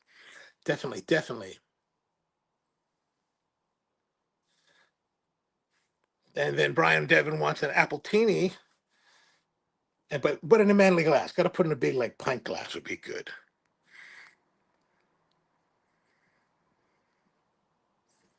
Tony says, "Change up the glue in that joint to a Gorilla polyurethane glue brown." And I'm gonna have to give that a try I use because initially I was planning on not coating it and just putting it outside. So, but I did coat it. But what I used was this new glue.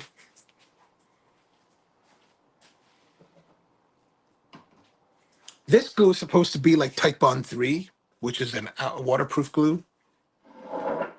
This is a relatively new company called Boss Dog. I got this from a woodworking shop up in Philadelphia called WTB Woodworking. And supposedly this is supposed to be a nice quality glue, a good alternative to like Type Bond. They've got like 4 different styles. So, but I think maybe whatever properties of the thermal might interfere with the ability for it to to hold. The domino tenons are made of beech wood, so that I guess that, and plus the beech probably also expanded slightly, so it kind of filled in the mortise better.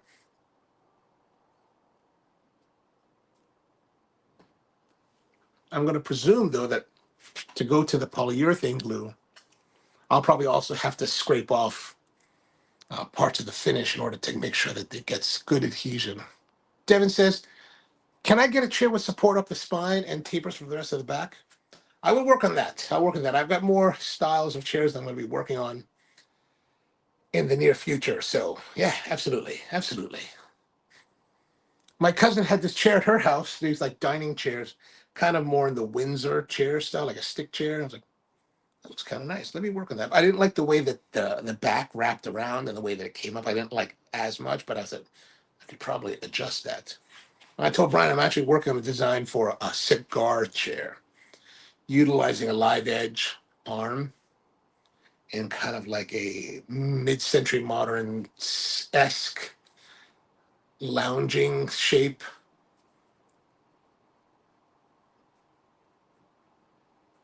At least that's the working idea at the moment. Right now, I'm working on today I started working on a table using this piece of wood right here.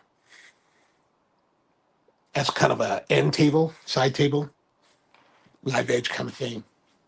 Cantilevered out a little bit. Not really. It's going to have a support, but Tony says you could also drive a screw through the front of the backrest and put a peg in it. I was thinking about that earlier today. I was like, I could just screw it together. Like this other chair here, this one, this Tyrolean chair up here, that is actually the wedges. They're wedged together, and then there's screws in the holding the component together. So I was thinking about modifying it that way.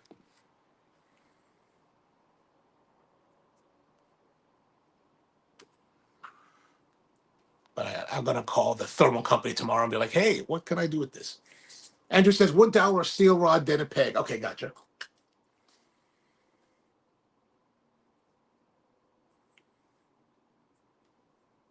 I was really hoping this half lap would have worked well because that, like making the joint on this other chair was relatively complex. Like it's very complex. Like the way that the seat is cut out, it's kind of got like this U and then this deeper U, and they all kind of like sits in together and rests on each other. This one, I was hoping that the half lap would be enough. But I was like, I guess not.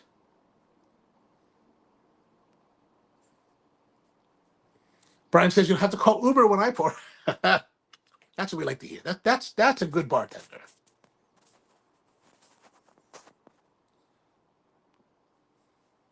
Bud says, why not glue and drive a dowel from the bottom? Good idea. I mean, I will try. I mean, I will have to try something different now to secure it. So that could very well be. I do have some dowels. So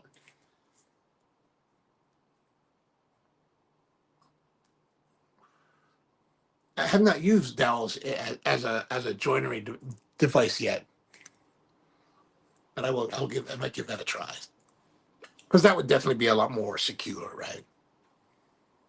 But what I'm really concerned about is why did the glue not adhere to the wood fibers? That to me that's the big question. No, I don't really mind putting in other fastening devices. It's just that like why didn't it hold? Like it does it like as you saw it didn't hold at all. Like it was fairly solid when I was right after the glue up. It was fairly solid when I was putting the finish on it.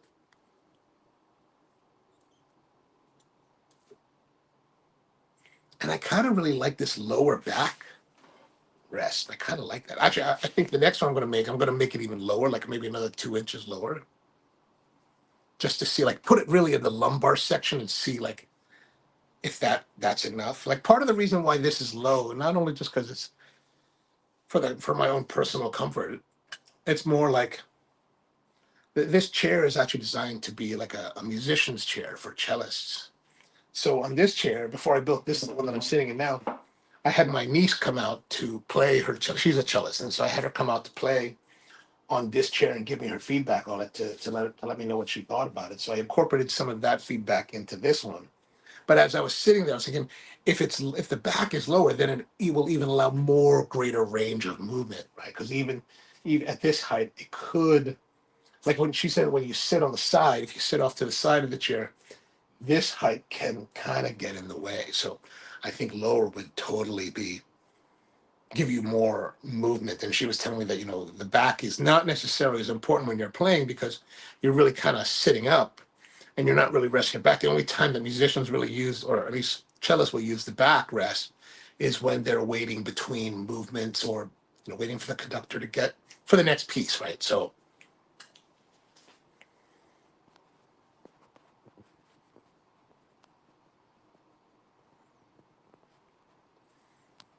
CBJ, CBJ chairs, cigar bar. I like that. I like that idea. CBJ, nice, nice. Josephus says it's called scissoring. Oh, you mean the way that? Oh, shit. Okay, well, that lean. Okay, that's. I guess that's called scissoring. All right, now we're in the other chair. So that comes up to like, pretty far up my back now, and which is fine, I guess. Okay, that is not secure. That other one is not a safe chair to sit in. All right, dowels it is. Dowels it is. George says, got to log off. Need to tend to my glazed ham for Saturday. Thanks. Good to see you, George. Have a great one. See you soon. Tony says, if you ran that down all the way through from the front to the bottom, then you can make it white maple and have an aesthetic point. Ah, good point. Good point. But wait. When you say ran that all the way down, you mean this back piece would be the white maple? Is that what you're saying? Well, that would be cool. I mean, I'm very open to that.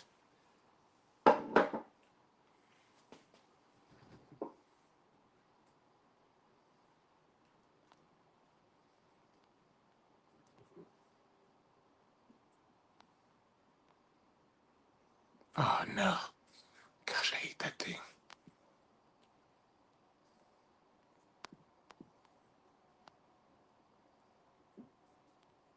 Oh, add some. I like it. I like it. Okay, let me know if that's your thing. I mean, are you thinking like walnut with maple? Is that what you have in your mind here? Oh no, the back piece at a 45-degree angle. So this piece on a 45-degree angle through the seat, or you mean this piece through the seat into the bottom.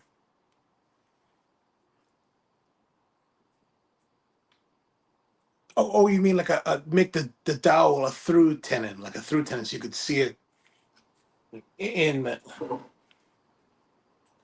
you're saying,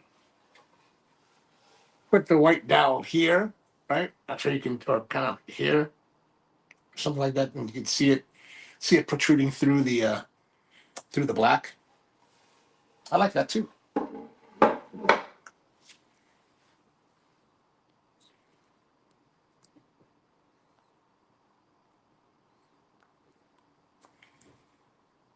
Steven says that Project Farm rated Elmer's max. You mean that project? You mean Elmer's wood glue?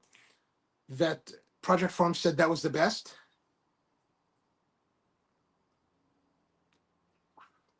I like that dude.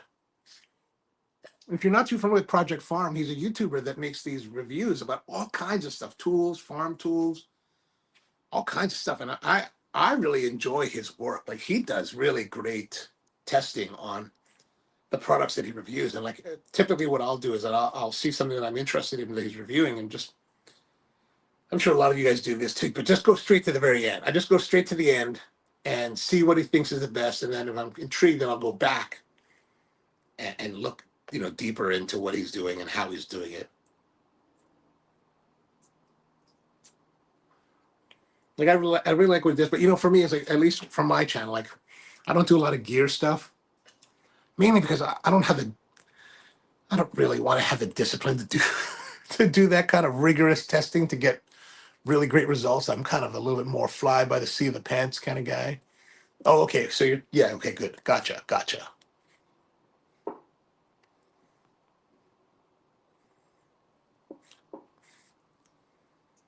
Craig says I ended up buying too much stuff thanks to no doubt, no doubt. You know, and at least I've been, you know, like I said, I've been watching a lot of woodworking videos over the last like several months.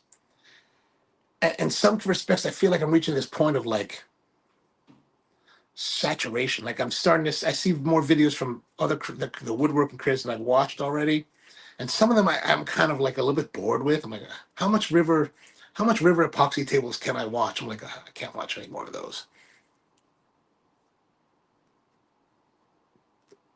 Don't get me wrong. I think the river table epoxies are pretty cool, but I'm just like, it's just not my thing, right? It's just not what I would like to make. Like I want to have more natural, like for this table here, right? This slab, I want it to be very natural. I'm really starting to like this tongue oil finishing. I think there's a beautiful complexity that develops in the grain of the wood as the time goes by. Like it just gets deeper. Something about it's really quite interesting. The only problem for me with the tongue oil and a lot of the finishes is that they're very the yellow thing. So like this table here is fairly white, right? The sapwood is fairly white, and this is actually Hawaiian koa. Now the sapwood, I would like to keep the natural color. So I'm thinking for this one, there's a company called Mohawk, which bought out a company called Balin, and they got this thing called Rock Hard Varnish or something like that. I played around with it a little bit. I used it on this small piece that you really can't see on one of the shop projects, but it leaves it very clear. And I'm thinking I might use it. I'll probably use that instead of the tunnel just because I want that. I would like that white to be really strong and white. Brian says, Steve, did you figure out the replacement part of that washing machine? Oh, what's going on with the washing machine? And Craig says, I reached that point with coffee video. Yeah, I hear you on that. Like when I was at the show, there's of course one of the big pieces of equipment that came out this week was the new home espresso machine called the ES1 from the company Fellow Products. I know everybody's clamoring for it, so I went to those guys at the Fellow and I'm like, I said, I'm not here for the I'm here for the ES1, but I'm not here to. I know that everybody's going to be making videos about it, so I'm not interested in what the machine can do. Like I'm sure it's perfectly cool, and they did give us a good rundown of it in one of the live streams. But I realized that I was like, really, I'm really more interested in what the video game is because Fellow puts video games in a lot of their electronics. So it's like, what is the video game? That's all that matters. We know you're going to make a machine that's got all the bells and whistles that everybody wants. So, what is the game? They didn't have a game ready for it yet, so they're thinking. They said they're thinking about something along the lines of like a Guitar Hero because they've got 3 buttons that they can use on the controller. So I was like, oh, that'd be kind of fun.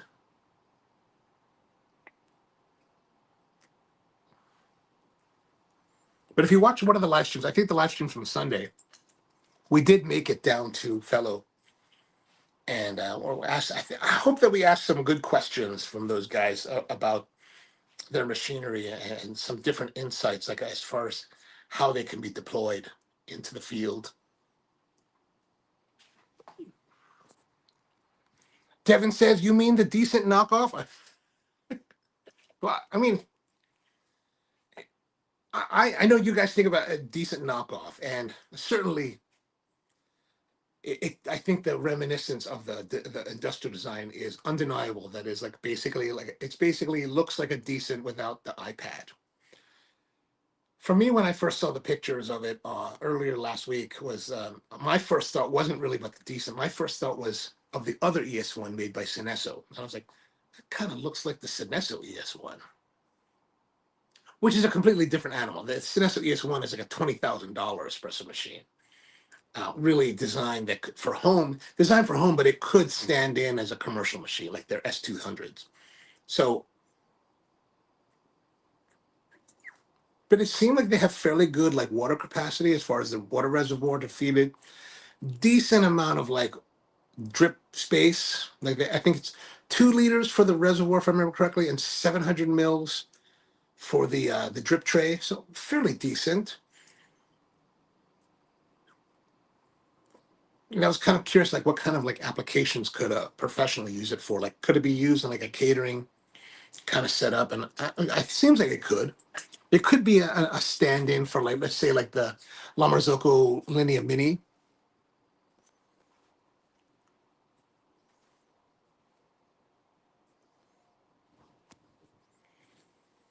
Brian says Bud thinks it's the wax lock. You mean on the thermal? I mean, like the raw thermal wood, thermal oak. So, like I said, this is red oak that has been put in a kiln at 190 degrees Celsius. So it's basically like roasting coffee, and that's essentially why it's colored this way, right? It's caramelizing the sugars that are inside the wood, like we do in coffee roasting. When I first got this sample from the representative at the local dealer is a company called Fallen Lumber down in Halethorpe, and they were explaining to me the process, and I was like, that sounds like coffee roasting, right? And it basically is. So there's nothing like there's no wax or anything in it naturally or from the kiln. It's basically just straight up roasted lumber. But I'm wondering, like, is there something about the roasted lumber that the molecular structure has changed so it doesn't adhere as well? I mean, I'm totally guessing on that. I have no idea whether any of that is true. So I'm actually going to call Carbon Smart. It's made by a company called Carbon Smart. Right, Carbon Smart Wood. I'm going to call them tomorrow and be like, hey, man, what's going on with this? Craig says, Nick Terzulli from Fellow has been posting on Home Barista, so I get my fill of tech. Ah, okay, okay.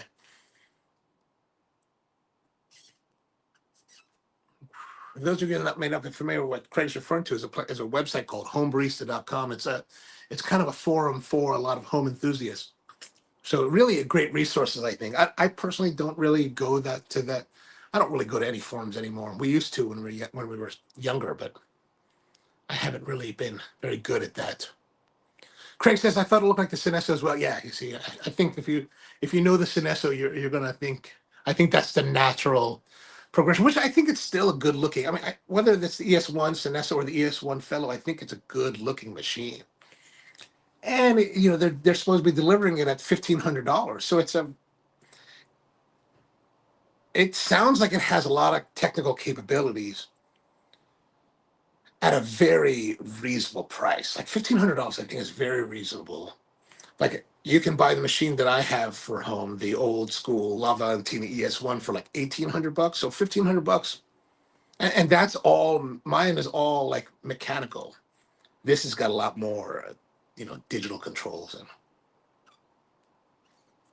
a lot more of the high tech that people want.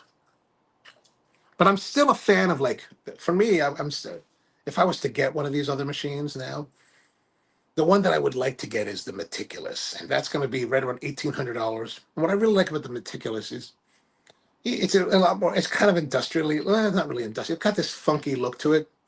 But what I like really about the Meticulous is it doesn't have a water reservoir. Basically, it's got this big like thermal block or whatever.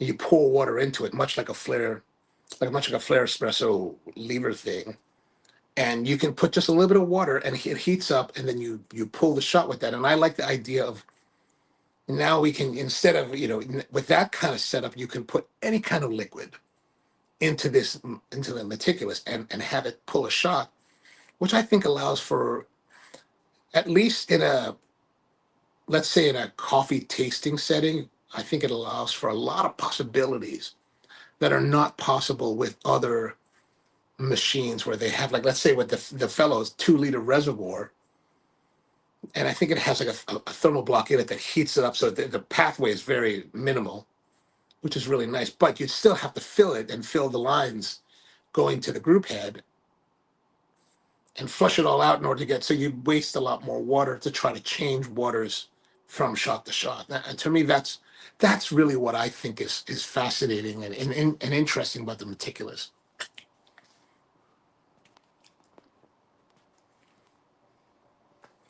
Tony's asking, is that a new DF500 behind you? No. You mean this here? That's actually that's actually just the vac, the extractor that I use for. Oh, you mean over here? No. Oh, you mean here in this box? It was at one time. This is actually the box for the DF500 that I've had for the last few months. The actual domino is underneath the workbench. But I tell you, after using it now, it is choice. That domino is choice. Like, it is worth the money. And if you want, you can buy, like, some retailers still have it. They because this year is the 100th anniversary of Festool.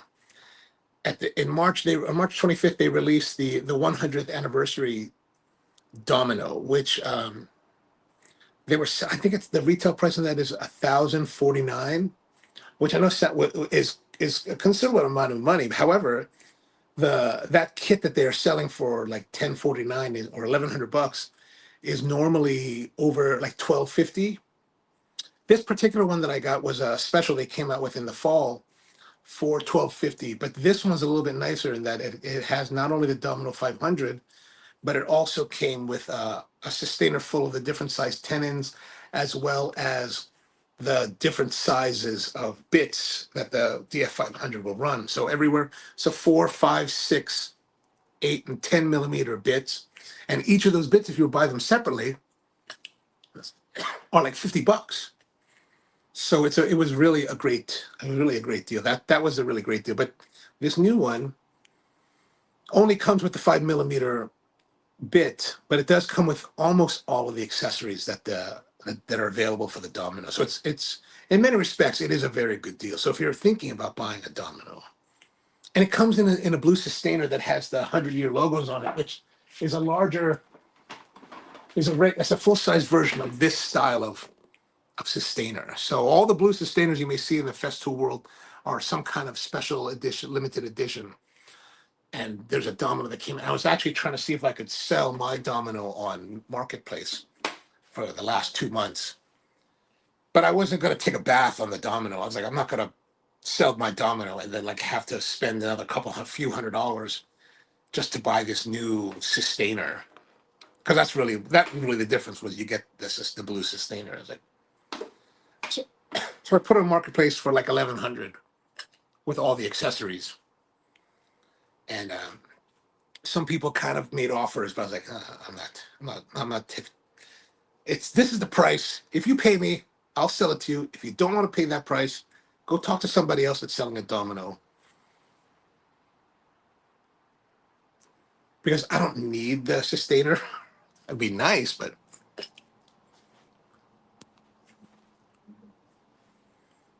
really, if you are interested in doing this kind of joinery, it makes life so much more simplified. Like there's all these, you see these videos on YouTube where they talk about the domino killers. Like they've got all these devices that you can mortise out these you can etch out these mortises, and you got to do all this measuring and clamping, and I'm like, God, that's just, if I bought that, I just would never do it. I feel like I'm just not gonna do it. I'm too lazy for that kind of work. So the coffee's not bad. I must say that the way this lid works, like if I'm pouring it, right? I'll show you this. If I pour it so that it doesn't touch the cap, it pours perfectly fine. But if I pour it heavy enough that the liquid hits the cap, it starts to interrupt the flow and make it move in all kind, it spills it out.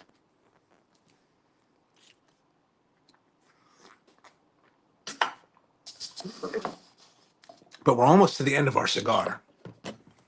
And I think it's performed very well. It's very consistent. I think through the second, third, still very good.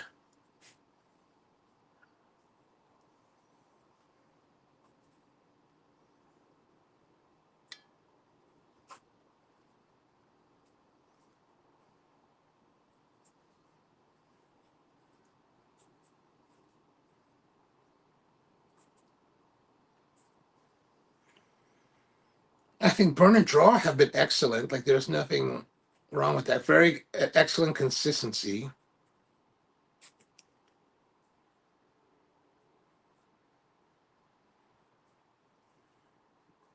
Okay, this can't be right.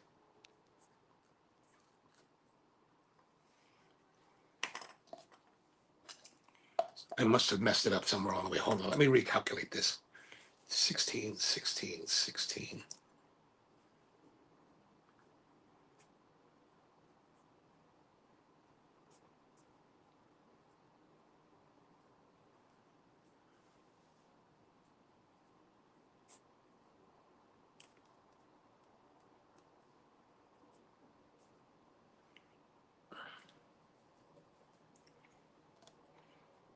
Is this right? 16, 16, 32 plus 16 is 48 plus 8, 5, 56, 5, 1864. I guess that's right. So I'm going to say overall score, I'm going to say 8.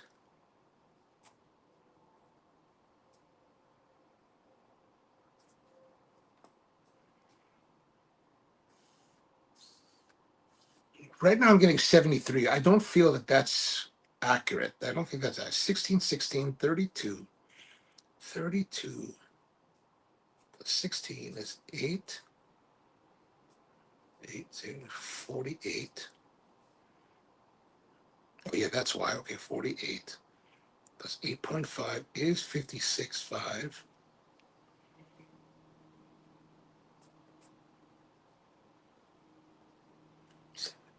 7, 8, 9, 10.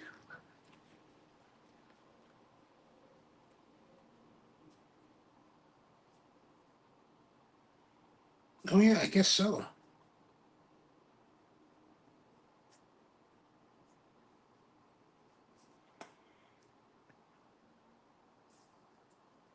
So it says here that I'm getting, I just find it hard to believe it. That can't be right. I think the true score is actually 82.5. I'm saying 72, but I think I'm calculating wrong because there's 10 categories of scores. The lowest score in any of the categories is 8. So there's no calculable way for it to be below 80. So it has to be 82.5. 82.5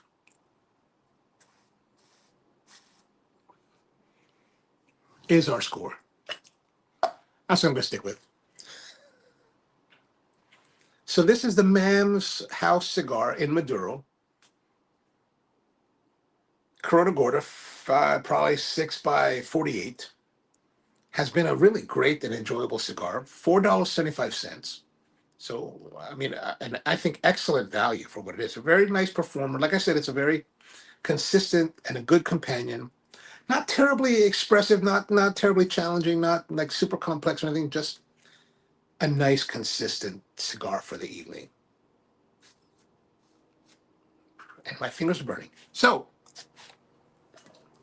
all right, well, that's going to be it for this week here on the Thursday Night Hang on the Coffee and Cigars live stream. We're going to be back again next week with another cigar to try. So hope you have a wonderful week out there. It's a Derby weekend as well as the Towson Spring Festival. So if you're here in Towson, in Baltimore, try and enjoy that or enjoy the Derby. So hope you have a great one this week, and I'll be back again next week at 8 p.m. So until the next time, have a great one.